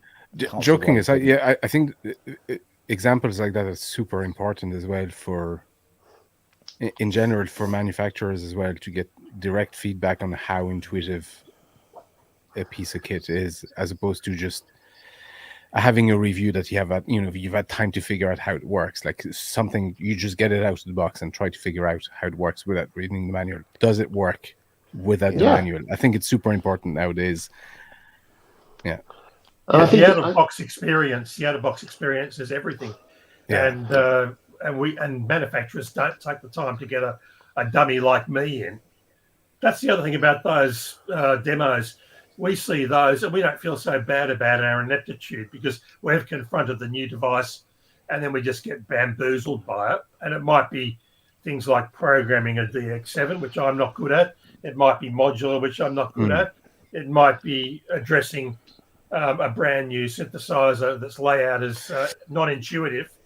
And those sort of things make us feel small and inadequate. But it's good to know that everybody goes through that at some point with a particular device that just isn't. Like I love watching Loopop's videos, but he's clearly had time to figure out how the thing works and to kind of make stuff with it. I'd rather see that type of video that you did, where somebody's just getting out of the box, and it's tough to figure out. It's real. It's real. Yeah. Somebody's bum is waggling here. Here you go. Come on in. I didn't think you could see that, Ken. Don't tell the others. Oh, yeah, it is. Yeah. Jesus. Jeez. Right, some of us got to drive to Sheffield tomorrow, so I'm going to bid you all good night. And safe travels. Have a good weekend. Yeah, I will. I intend. Suck on these notes.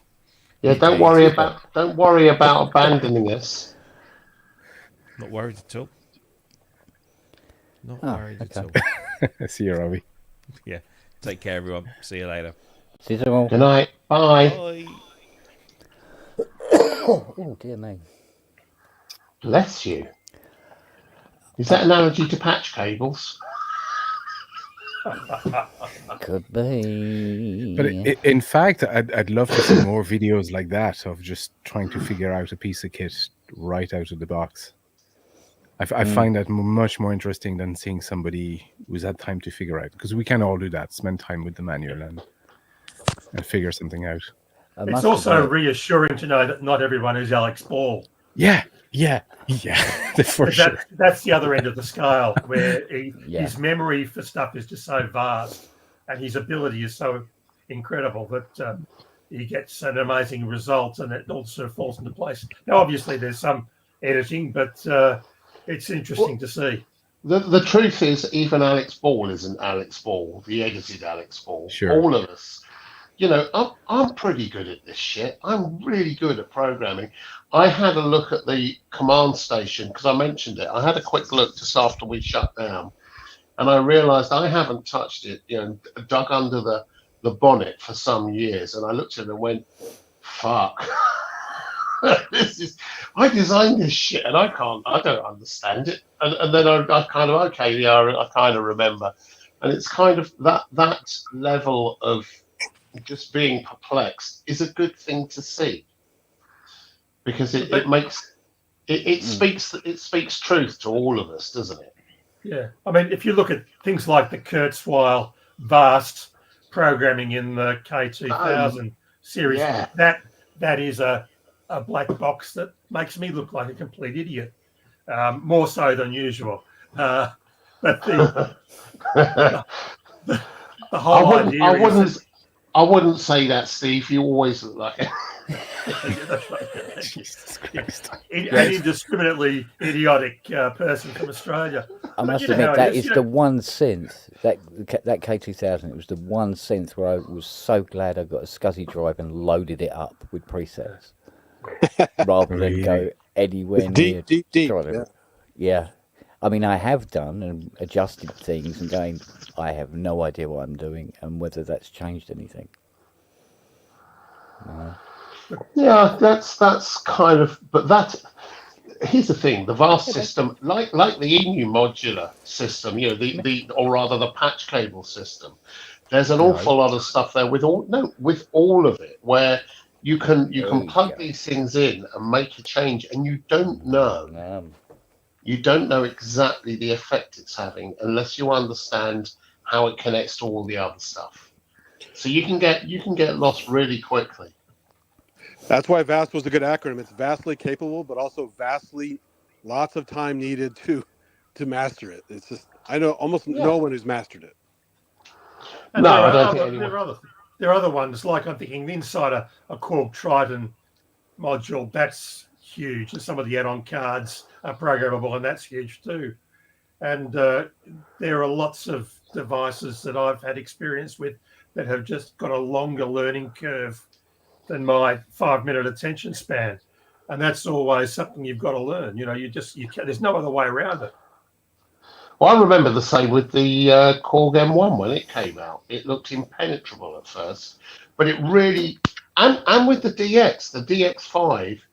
When I first, in fact, no, the DX5 came to me fairly quickly because I was still young and my brain was still malleable. Now, if I encountered it, I just look at it and go, no, no idea. Other one, the Waldorf Q. The Waldorf Q is vast. It's got a manual that thick. That's a huge step. And so I'm thinking of all of these synths that I've probably got in storage currently that have all of these characteristics that your attention span is now 15 minutes. Your learning curve that you can actually absorb is 5 minutes. And these things take hours to actually get to understand. And that's an interesting problem, you know. At the same time, at the time, how many people who got it? You mentioned the Korg M1, and that was the synth that the keyboard player in the band that I was in college had. So that's why I always wanted one, like the nostalgia for it. But all he did was use presets, and I remember a few keyboard players. That's all they did. Like they never actually tried to figure out the synthesizer. They just used the Even standard do 50s. presets that People were in didn't there. program that either. You know, it's just crazy. Yeah, It's like the Coolgate Oasis has a parameter manual, and I'm not kidding you. It is a telephone book, and then there's I think 2 other manuals with it for other aspects. Who did you call? Nobody. Okay. I tell you. Well, I did, but nobody answered. What it was called support. They never answer, and basically. The reason I was able to read this book and apply it and actually learn the Korg Oasis completely inside out was because it was the only keyboard I owned. there you go. Yeah. I only owned one in 2001 or 2 or whatever it was. One keyboard. No choice. Yeah. And mastered it. I've now completely forgotten everything. I think the JD800 was a bit like that when it came out because it had some wonderful presets, but it was once you started getting into the multi-timbral mode and then the use of effects and all that stuff, it suddenly started becoming a bit of a monster. And you could make that thing dance. I mean, I've still got mine somewhere with a knack keyboard, but you could make it dance. And with all of these things, it's kind of, as long as, if it's the main thing you're working with for a while, you learn it really thoroughly. And so that whole idea of, Steve and I have talked about this a lot, of having a limited set of things that you can work with, you tend to really, really get to know them well. And that forms the basis of everything. You can do almost everything with like 2 or 3 different synth systems. If you know them well, you can do just about anything. Yeah. Yeah. The other thing about guys like Loop Pop, though, is he's a savant. I mean, you can give the average person 2 weeks, all the manuals, a synth, and they couldn't do half the fucking stuff that guy does. He just really knows his shit. You know. Does he know synths, though? Well, shitty synths, too. And shitty synths. Okay. He studies stalls. What can I say? I tell you what, you were talking about Alex Ball. He's got a video coming out in a while, not long, I don't think. Can't say anything about it, but once it's out and everybody's seen it, I know a secret. Oh. Yeah, I'd love to know. I can't. But even when you've seen the video, you won't know what the secret is. I have a secret. Was he wearing his underpants? Yeah. Was he wearing a cock ring? Fully aroused. Fully aroused, mate. Yeah. Well, the vibrating cock ring to be more precise. But. Yeah. I mean, we're talking. We're talking early, really, really early morning glory here. I mean, huge. It's like. So it's a Gert Van Schlanger video. Yeah. It's like, oh, mate, it's like a rod of iron. I didn't realize he created a YouTube account called Gert Van Schlanger, and whenever he releases a video of him, he answers back to every comment with that account. That's funny. Oh man. The trick to Alex Ball, though, is he is a media professional. He does this for a living. Sure, so he's already comfortable with the camera. He knows how to edit up a storm. He knows how to play really well on top of that. So he's guaranteed to win, right? Yeah. You really hate him, don't you? No, I love it. He's great. He's amazing. He's also because he's so talented. Will respond online too. He's cool. Yeah. Andrew, you haven't shown me any carpet, mate. Well, right now I'm in my storeroom, which has dirty carpet. If you want to see that. Oh, dirty carpet. Turn you on carpet porn. That's just baiting them. Oh yeah. Oh, look at that. Oh, that's a bit rank. Show us your filth. It's a storeroom. It doesn't have to be nice. Plus, I have too much shit in here to move the replacement carpet. Oh man, gotta flinch that off. Oh God. Oh. Yeah, if it sticks to the wall, it's done. Oh no, wait a minute, spaghetti. Here's some Oh. Oh.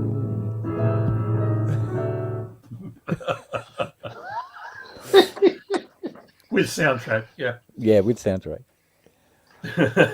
Oh man. Oh, I don't know. But no, one thing about Alex Ball, I'll say this, has to be acknowledged.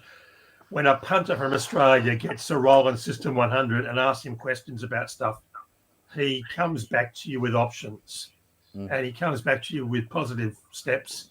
And he was very helpful. He didn't have to entertain anything, and he was great. So just on a one-on-one approach, a cold call, he was utterly charming and helpful. Yeah, he is a lovely guy.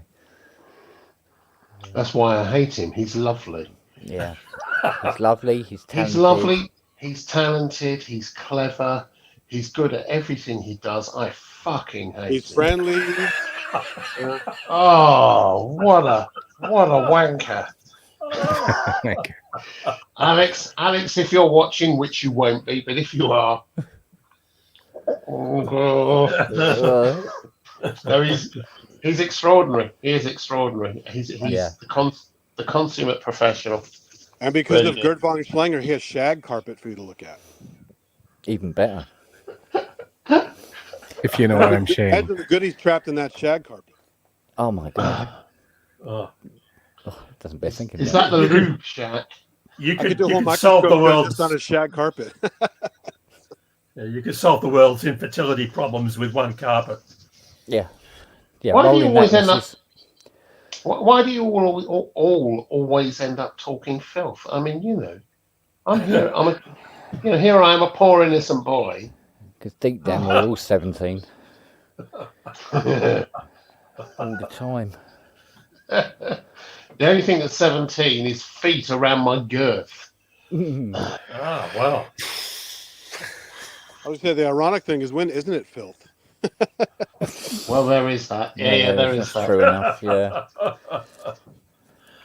Yeah. Well, speaking of filth, you want to hear, what a Chinese sheng is? The double reed instrument?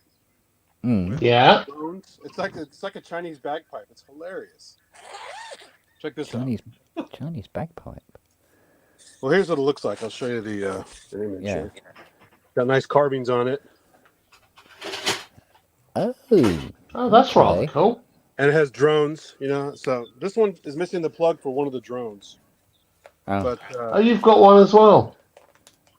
Yeah. Here's what the drone turned off, and I don't know how to play the notes on here well, so just bear with it.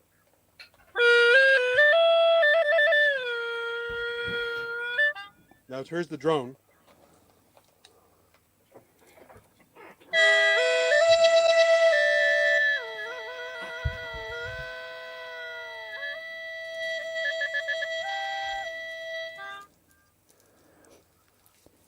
That's rather interesting.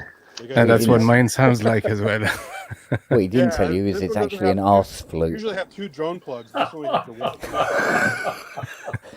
You have to eat a lot of gassy foods before you can play one of them.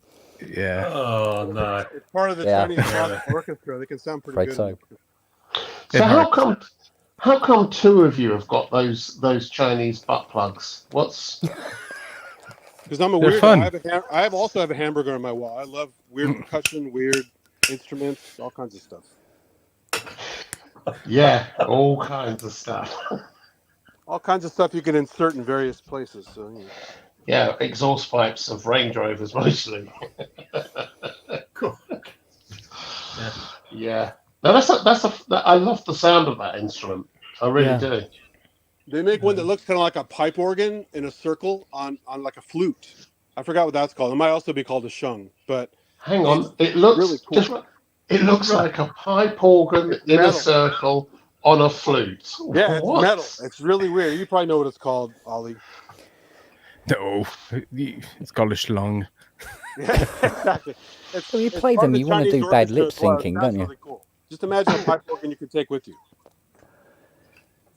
It's a weird instrument, and I haven't been able to figure it out. So this is just the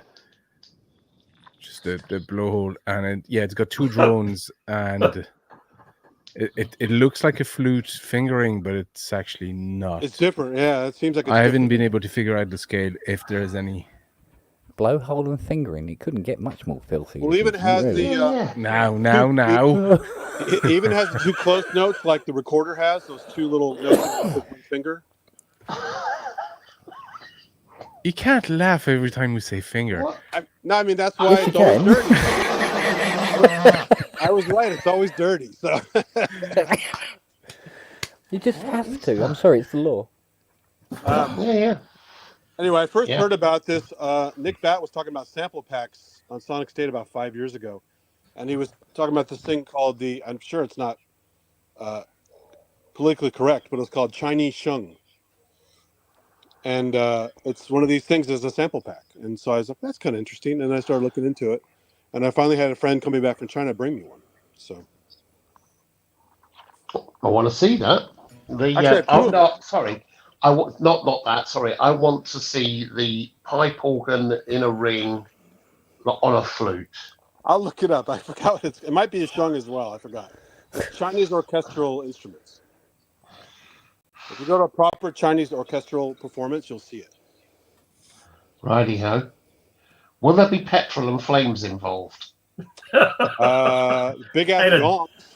And a dumpster. Yeah, you need a dumpster as well. A dumpster. And a dumpster. I mean, they might be torturing and skinning cats and dogs while they're eating them, but I think if you look at those instruments that don't require much, like the angklung, the Indonesian angklung and the gamelan and those other strange pitches. Great. Yeah, gamelans are good, and the gamelan orchestras sound amazing. The angklung is like the handheld version. There's actually a giant angklung at Stanford Karma. I actually sampled it with my phone recently. They have one in the hallway. I think that Korg actually released some of its sort of orchestrator range of keyboards, and they actually had some sound sets that were of Eastern instruments. In other words, the market for Chinese and Japanese and Malaysian instruments is huge. There's some on Emu's Planet Earth module as well, the Planet Earth ROM. So yeah. Now I was just about to say because I helped develop that ROM, and I haven't had a version of that ROM ever since it came out. It's one of the ones. Hello, It's one of the ones. It's one of the ones I just forgot to get. And then one of my mates that I knew back then, I'd got him involved in doing some sound design, and a few weeks back he turned up and gave me his development ROM. So it's got some sounds on there and some samples on there that no one else has. And I've now got that ROM, so I've got to stick it in one of my systems, one of my machines, and just run it up. And I love that ROM. It's a wonderful sound. The Roland JV and XV series had a plug-in expansion card which actually had Asian sounds on it and orchestral sounds, and I think it was their world card they called it, and had a similar array of interesting percussive and other unusable sounds. They're unusable until you want to use one, but interesting. Yeah. Hey, speaking of Chinese things, I found my little micro Chinese anatomy thing they had for when I was in pre-med. Oh gosh! Look at this thing. That's really cool. You take the intestines out. Nope. And, play with the kidneys and all that. Just like the real thing. Yeah. I sold mine. Which it paid for some cables tonight, I believe. It did. But it was. What was funny was I said, "Oh, you'll need some money for cables. Here's some money for cables," and then the kids got 300 of the things. You know, it was like, "Oh, that went well." Yeah, that was funny.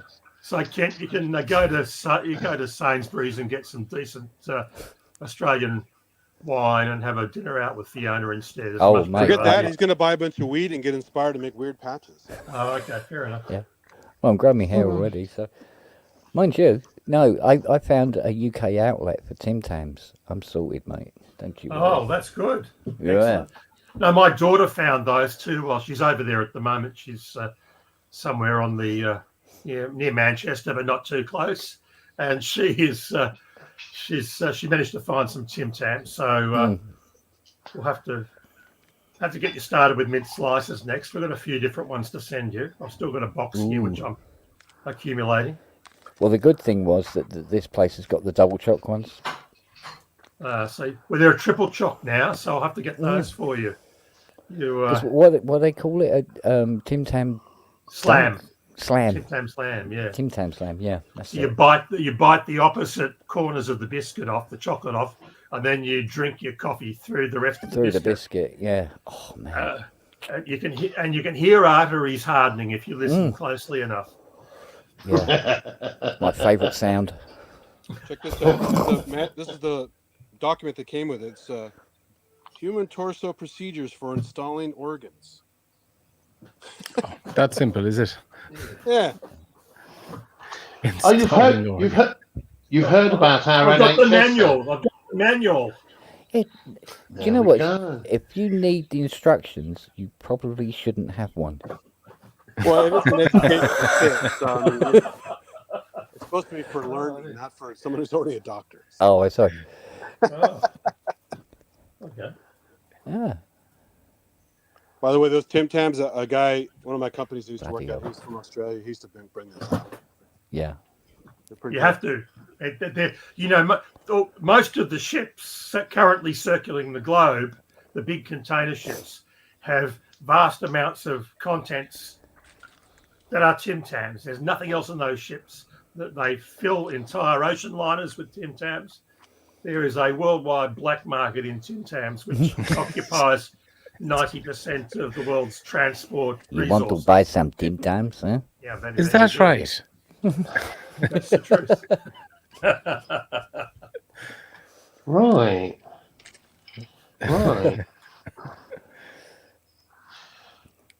Fellas, I'm going to leave you and go back to work. Have a good night. Thank you. That's fine. Just leave us just like that then. Just not that we care or anything. I mean, I'm not upset. Okay. Hey, Ollie, practice your son for next time. Oh, he's gone. Yeah, like that. Oh, in that case. All right, bye.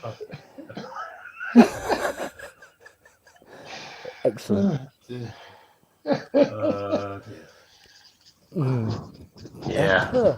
Epper. Oh, I'm out of coffee, man. Oh dear. It's all those Tim Tam slams. Yeah. Yeah, I run out of coffee, I just go. What do you think, Ken? Are you motivated to keep playing with that thing for months and months and months? Yeah, I'm enjoying using it. There's no two ways about it. But It is at the fun. back of my mind, I'm going, module slots. It's kind of meditative, tracing things and figuring out new paths and stuff. It's pretty cool. Yeah, actually. absolutely, yeah. Because technically what I've done is I've gone, it's at least path of resistance sort of thing, where I've kind of done it where I'm testing. This is how I would test a modular after it's restored. So rather than sit in front of one, because I've always wanted to sit in front of one and just be creative with it, and actually make up sounds and sequences and stuff like that. But of course, they're done. It's time for it to go and get shipped back to America and get paid. That's what tends to happen. So at best, I can get a day on it. So I've got one I can spend some proper time on. Which is, because there's no way in fucking hell I'll ever get a real one. I don't think Hans has left me his in his will. The thing is, do you now need one? Because you've got 95% of what it does there. It's not for what it does. It's how you approach it that makes it more interesting. Well, from the front, I'd have thought, but call me yeah. I mean, you can do it from the back, but they tend to complain. That's So what Steve was telling me. yeah. So no, I think it's because it's a different approach. You see, like every time I've used a modular in music, I've always done something completely different than what I do when I sit in front of a normal keyboard. And that's why it's good. That's the bit about it that interests me the most. The fact that you're flexing different creative muscles. You're having to improvise, even if you're not an improviser. You're having to improvise because accidents happen and things. You plug things in, and you suddenly go, "Oh, that's what. Where will that take me?" And you go off on a journey. So every time you approach a modular, it's a journey, Yeah. which is the bit that I like. I like that randomness about stuff and the fact it's not repeatable necessarily. The Well, it's like decision one of my process is friends. different. Yeah. One of my friends was really good at doing synthesized water effects. I go, he would never tell me. It's like a secret of his, right? I'm like, that's kind of interesting. All right. And one day I just stumbled across it myself using a frequency shifter on my modular. So you do this happy accidents, and now forever I can keep doing that shit. It's really cool. Yeah, yeah, absolutely. But it's like I don't know. Yeah, By the way, speaking of modular, look what I found. I've oh hello. You ever seen this one? Which one is that, Buzz? Wendy Carlos by request. She does Burt Bacharach and Oh. all kinds of other shit. Oh, that's a new one on me. God. Does some Beatles, I think. Yeah, Eleanor Rigby's on here. Pomp and Circumstance. All kinds of weird stuff. Wendy Carlos by request. Interesting. Yeah. I mean, and the requests I left off. yeah. No, I must admit though, I find the easiest modular to use is the System 700. I like the System 700, I have to say. Yeah. And now they are... Yeah, ridiculous. Yes, ridiculous. I mean, stratospheric. They're just... But the thing about them is the labeling on them and the signal path is so transparent. It's kind of hard not to come up with a great sound really quickly and just go off on a journey with one. They're amazing instruments. Yeah. I remember using the one at EMIS and up near Bristol, Mangotsfield or wherever it was. Yeah. And it's an extraordinary. It is. I lusted after one. I got the manual, not the manual, the fold out brochure from it or for it when I was 16, 17 years old, and I carried it around so it was so folded and crusty. It was falling apart. And then I happened to be working for EMU, of course, and I went up to Mangotsfield because they had an EMU modular up there, and I went up to see it and see what nick it was in. It was in pretty good nick. There's a few things that weren't working, but he had the System 700. And I said, could I? And he just said, yeah, fill your boots. Nice. Fill your boots. It was a wonderful, it was also so quick. Splitting up the front panel into 6 separate units like that, it helps greatly in terms of choosing your sound path as well. And the sound coming off of it, the bottom end on it was it's huge. shattering. Yeah. Oh. Yeah. There's that and the 2500 are the two that I've always lusted after. But you know what? Now the 55's out like that, and given what's happened to Moog, I won't feel guilty at all about if I'm going to get one. I might even have to approach Yuli and just see if I can be the first person in history to get him to donate something. Good luck with that.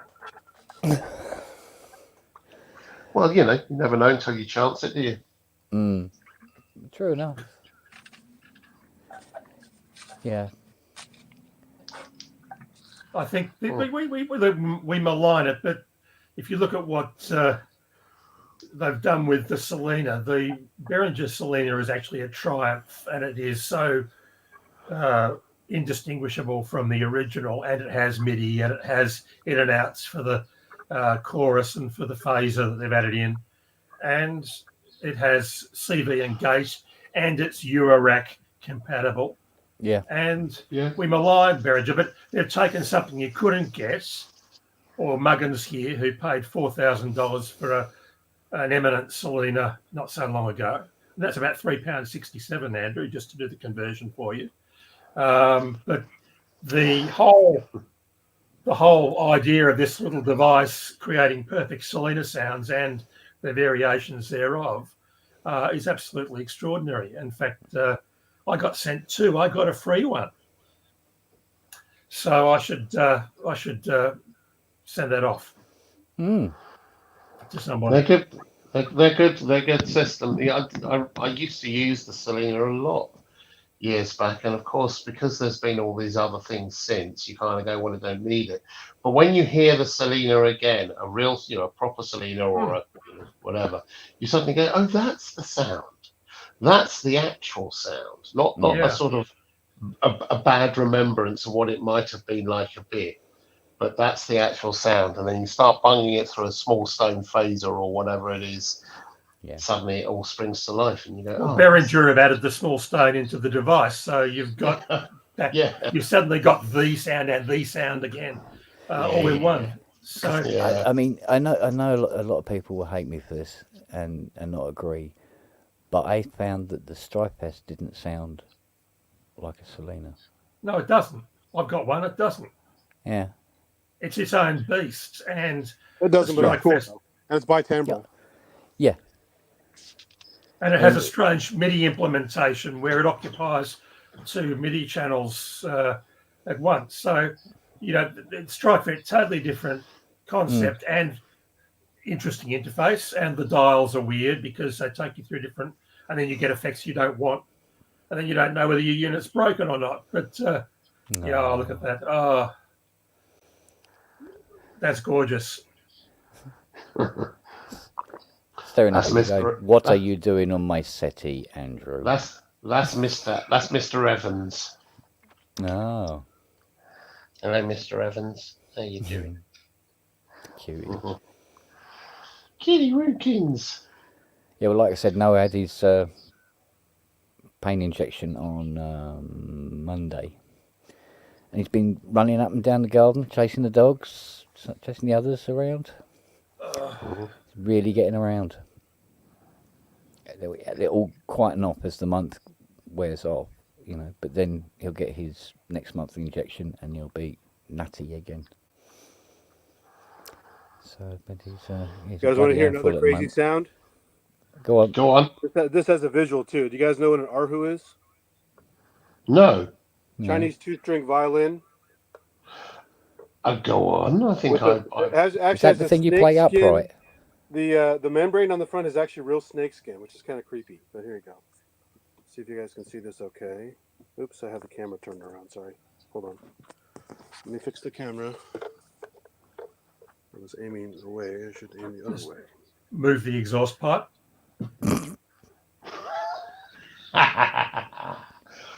You're very naughty boy. Got to remember to remove the sock. Okay, yes, Mr. Wobbly comes out to play. So here's the... Yes, yeah. I know. Oh, yeah, I do know that. The tuning peg, the messed up bow that's on here.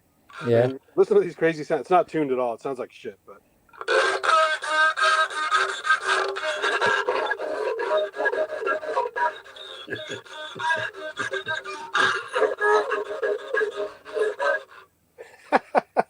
Nice. We'd like to sign you to our label. Exactly. Now, of course, I've seen guys in San Francisco who play this thing really, really well. It's actually beautiful when you play it right. Yeah, it's a beautiful sounding instrument. Yeah, absolutely. But it's not tuned, and I don't know how to play it, so it's okay. So that we can count that as a success then.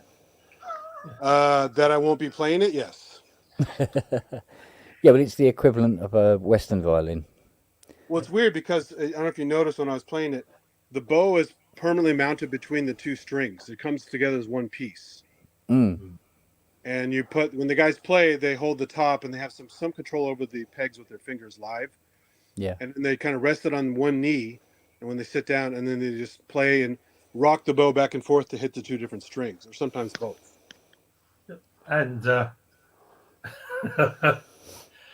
yeah, we could have a whole show on dumpster instruments, couldn't we? Really? It's a good instrument. It's just you have to know how to play it. You know. Yeah. Dumpster instruments. Well, I could do a series on dumpster synthesizers. That would be all right with my playing and the synths that I've got. Hey, don't talk about the DX7 like that.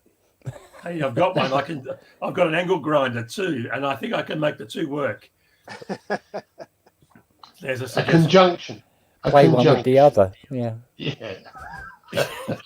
In fact, I've got. Let's see. If I put it all together and get an angle grinder, I can take an angle grinder and put it through a DX7, 3 TX802s, a TX816, a DX7, and a Mod X8. And I think that you could probably take out about 150 and then get them into the dumpster in the same film clip.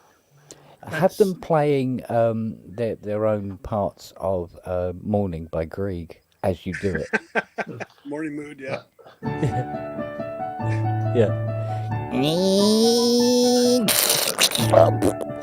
By the way, there's an angle grinder module you can buy. It's called Angle Grinder. Really? Yeah, Gaz has one. They're pretty wild. Yeah, you could do that. That'd be fun. I think. Well, we could do something for Robbie as a tribute. That would be like a John Cade kind of thing, right? To the DX7. In fact, I could get I'll get an entire JBL rig mounted behind my front window, and then mount the doorbell to a MIDI trigger that then plays a Friedland door chime on every DX device through the DX. So when the little man comes up and presses the doorbell, just blow the entire thing across the neighborhood. That would be fantastic. You know, it'd be even more fun is to add more lo-fi to it, is record it with a laser mic bouncing off your window for the vibrations, so that it really sounds like shit. Yeah, no, I think we can do something along those lines. I could make a fortune from that by building a brand new Hollywood sound effects, horror sound effects library of just Robbie screaming. Or just me, brilliant. And then volume 2 would be just me playing, which has exactly the same effect. It elicits that sort of terror. Yeah. There is that. That. Yeah. But you can do black notes and white notes, but not at the same time. Ah. Well, if you do, they become grey notes. Ah, yeah, so that's an interesting. Yeah. That's No, I won't do it. I'm going to save it. No, I'm going to save it. I'm going to save it. I think it's important to save it. It's part of the keyboard. Call the album Grey Water. Yeah. It used to be an exercise to actually play one hand in one key and the other hand in an adjacent key. And that was always a nice way to do Ferrellis or... Yeah. You hang on, you playing keys? You're fucking posh. Mate, I tried playing it once. keys. But not the black ones and the white ones, you know.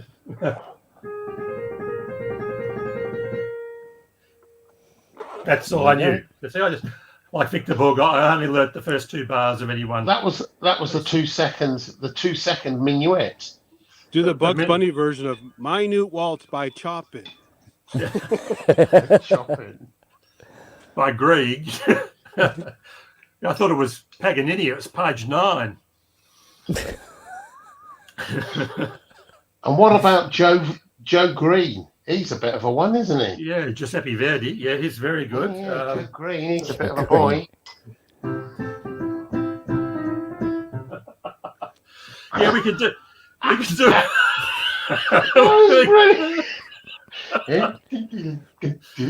No, that was Bizet. Visit by Carmen. Anyway, Visit. Visit. Yeah, visit. Pay me a visit. Yeah, visit. No, I think we need to do a show for Robbie where we take the DX7 into new territory. Are you going to play this? Not today. I'm busy.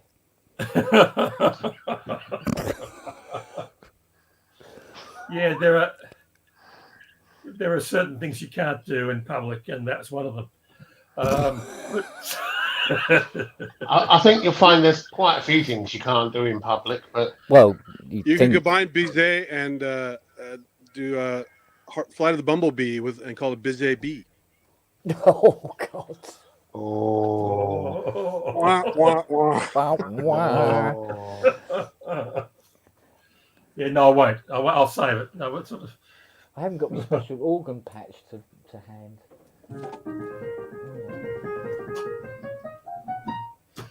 Yeah, it's been a long time since that's been out.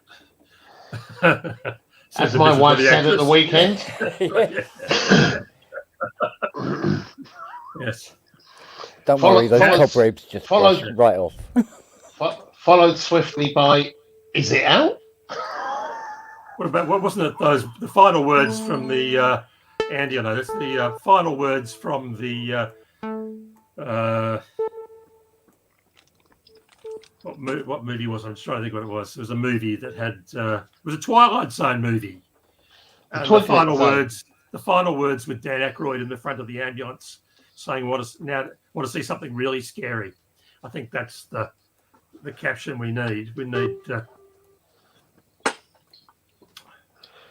Yeah. If you want to watch something really scary, watch tomorrow night's show. That's going to be. Oh, look! It can only go horribly wrong. There's my motto. Well, Yeah. Hang the sense of it all. Just stay busy is my other motto. I think those two mottos apply for tomorrow night. Just have fun with it. Yeah. You know, do, mate. just have fun with it.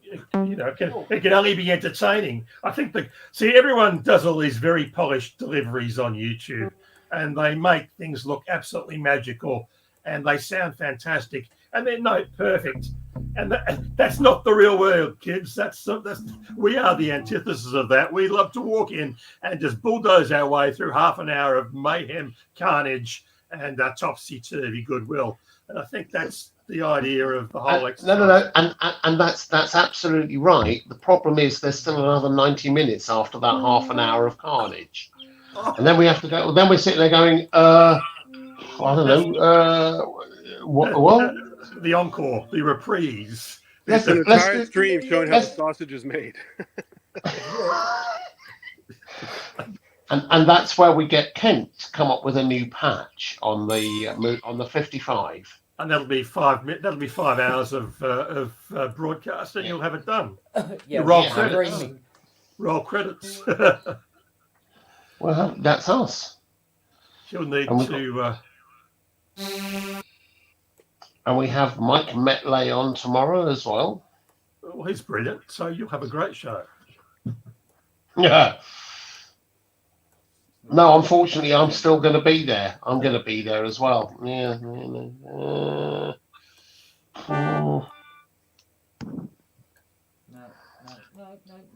It's funny because three nuns. Boop. What happened there? Don't know. Something went boop. Huh. Hey, Andrew, I found the Rabbit of Despair. Where? Oh, brilliant! Rabbit of Despair. Oh, I love the Rabbit of Despair. Oh, he's just not having it. That's a lovely thing, a Rabbit of Despair. Yeah. Your penguin has competition. No. The Penguin of Death has no competition. None. There isn't such a thing as. There isn't such a thing. It is the Penguin of Death. That's it. Well, Steve, how's the album coming on? It's going well, actually. I've accumulated more outboard gear, and so I've just about got a full arsenal of valve preamps to put everything through, and it's sounding good. Now, there's some nice little pieces happening, and I've solved some of my earlier dilemmas with pieces that seem to be derivative. I've changed the tempo and changed the melody and done all those sort of things. So it's gradually taking form. It'll be ready in 2087. Yeah, It'll be ready for release. I'm going to pre-order it in 2086. Wait, That's so you're good. well ahead of schedule. Yeah, and it'll be in time for the second epoch. Yeah, well, it's straight out of the Plasticine period, which is my earlier work. So Yeah. yeah, I failed Plasticine at kindergarten. Actually, that's one of the things I had to admit to. But yeah. Rather and you than can see, I have here the high tech. Here is the PE1000, my first synthesizer, and it's been lovingly restored and recapped, and it lives to fight another day, and it sounds glorious. And I think that, and the thing is, you're talking about improvising and finding new sounds before, Andrew, and I think that really, this one I could get some great sounds out of it with some meticulous care, in spite of the fact that it really isn't a great sounding synthesizer by itself, but with effects and with some experimenting, you can actually do some good stuff with it. But that's the thing. Again, it's coming back to the limited system. By having a limited palette or degree of control or number of synths, you're forced to work harder, and so you get more inventive.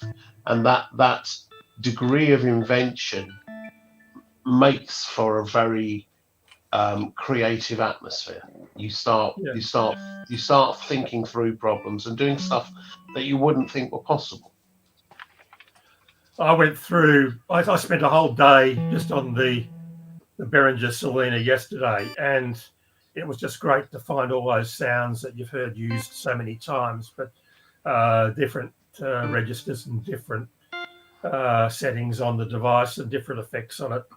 Was really satisfying. And you write differently when you've got a different thing in front of you for 4 hours. You actually write differently. You start same as Kent's, 55, which will make him find new stuff, as he says. You just spend the time with it. Yeah, and I think that's the thing, because you with something like the 55, you've got sort of two. You could go three voices, I suppose, but you're working in monophonic voices, so you start thinking differently about stuff, and you start planning ahead in a different way, and that's always good. That's always good to make you, to drive you down a different path, different creative path. Well, you wind up doing the idea of linear composition and making a melody stick and making a bass line interesting, but you're not actually turning around and conceiving things in chords. We use chords in Western music as a shorthand mentally to store up whole charts. So we store a real book in our head, even though we ignore all the nuances of melody and other stuff. I used to do a bunch of string orchestrations, program them when the Akai's first came out, and all in fact with the DX and the MKS80 and a few other synths. I used to do string arrangements where I play them all monophonically. I play each line monophonically, even when I had polyphonic stuff. Primarily because you would have these really happy collisions as you're playing each line that you didn't intend, but they lead to something harmonically rich and drive you down a different path. And you want to why did that work? How did that happen? Why is that particular series of notes, which should clash, why is it so pleasing? Is it the journey of getting there and then resolving it out? So it makes you think about that. So I love working monophonically. Well, not monophonically, but one is it is. Well, you work to counterpoint rather than from chords out. You work with lines. So it's horizontally conceived. It's linear. It's not vertical. Yeah. Yeah. And it's a lovely thing. You end up with some really happy accidents, and you go, "Fuck me, that's rather lovely. Hey, you guys I ever see a just, percussion thing called a cricket? I think we I just think, did, didn't we? I didn't show it to you. Here, I check think it you'll out. find. I I muted think by you'll, accident. Here you go. that's an insect. Oh, how lovely. Yeah, it's from LP. These a lot of percussion guys. They make it cricket. Yeah, So I love their stuff. I love this stuff. I always liked opening up a box, an LP box in a studio. So you just say you go to the hire company and send over a Latin box, and they send over stuff, and you just be pulling stuff out, and you can pull together a rhythm thing. So Yeah. so each time it's unique. Oh yeah. It's a really good thing. Always presuming you could play in time, of course. Well, I mean that's that's a whole other thing. Yeah. That's also another style of playing, right? I mean, that's some people like freeform stuff. I used to, when I was producing a lot, I used to get a session player in called Louis Jardine. He was a percussionist. He did a lot of work with everyone actually, but he did a lot of work with Trevor Horn and various others. And he charged a fortune. For some reason, he liked me. We just got on well, and he charged me almost nothing to do a session. And I get him in for a day for an album, and I just I just say do what you want, and he sometimes on some of the sessions we do, he'd record up to 14 different tracks of different percussion to build up this whole rich rhythmic layer, which you just have running in the background, or you bring in and fade in. You'd find all these polyrhythms going on. He was quite extraordinary, and he taught me a lot about how to use percussion as a rhythmic driver, and as a move, as a force for movement through a song, not just as a rhythmic backing, but as a change and a movement through the song. That's cool. He was astonishing. He was astonishing. Yeah. Every day's a school day. I think one of the good things with percussion is that it always adds energy to a track, and that no matter how little you use, you start to get a different inflection on the track just by virtue of the subtle timing differences that a percussionist might introduce, or the textural emphasis in the track. It changes a lot.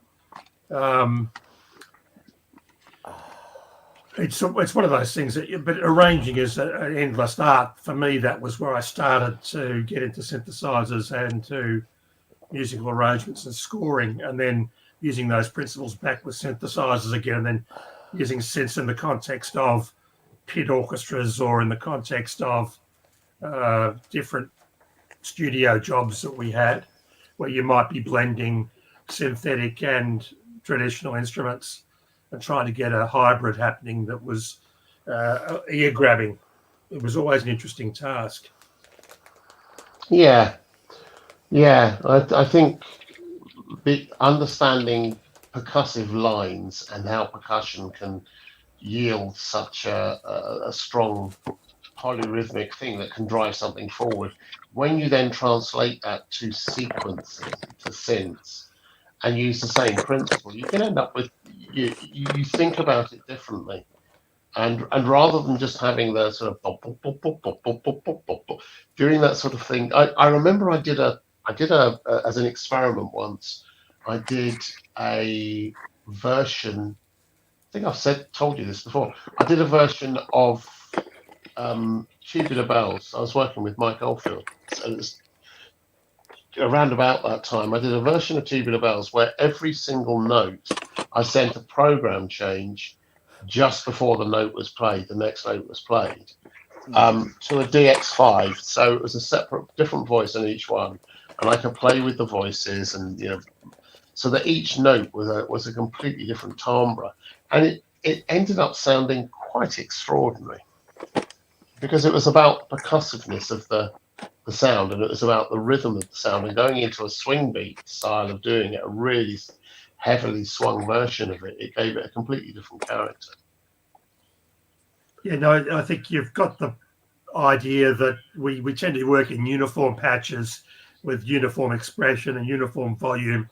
And of course, that's the antithesis of what music, when you're playing live, is about. We're really trying to overcome those limitations. So some people get excited about polyphonic aftertouch because it takes them out of that uniform mode. Other people get excited about percussion and polyrhythms. It takes them out of that uniform mode, and it becomes more dynamic and organic.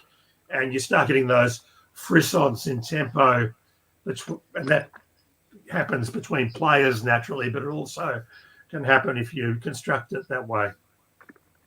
And some people get excited by carpet. Well, there's that. There's a lot of carpet. There we go. Sorry about that.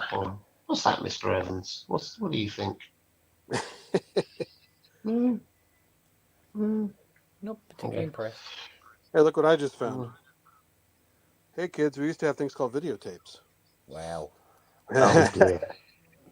Trying to make me feel old. Oh, wait a minute. I am. I know that feeling. Yeah. Yeah. I think I should let you folk get some sleep because you'll need it ahead of tomorrow. Oh, I've got meetings tomorrow, and I've got to drive off and get something sorted out. So I need to be up early and go off and do things and be bright as a button. So I'm going to bugger off. Great to see you, Steve. Yeah, it's good to see you, all of you, and a good job tonight, Kent. Thank you. Admirable work. Thank you. I thought it was. It really delivered the whole out-of-box experience in a meaningful way. Managed to, get it all set up in some fashion without electrocuting myself or swearing too much. So It was really shit, wasn't it? Come on, let's face it. It was really shit. awful. It was awful, mate. freaking awful. Oh, man. And, Yeah. Anyway, have a good evening, folks, and a good weekend to those going to Sheffield. Enjoy, and we'll catch up with you some other time. Cheers. Damani. All right, babe. Take care, Steve. Hi, guys. Right then. Cheers. I'm going to head off as well. Ken, I'll see you tomorrow at some point, mate. Yes, we'll sign off now because, oh, God.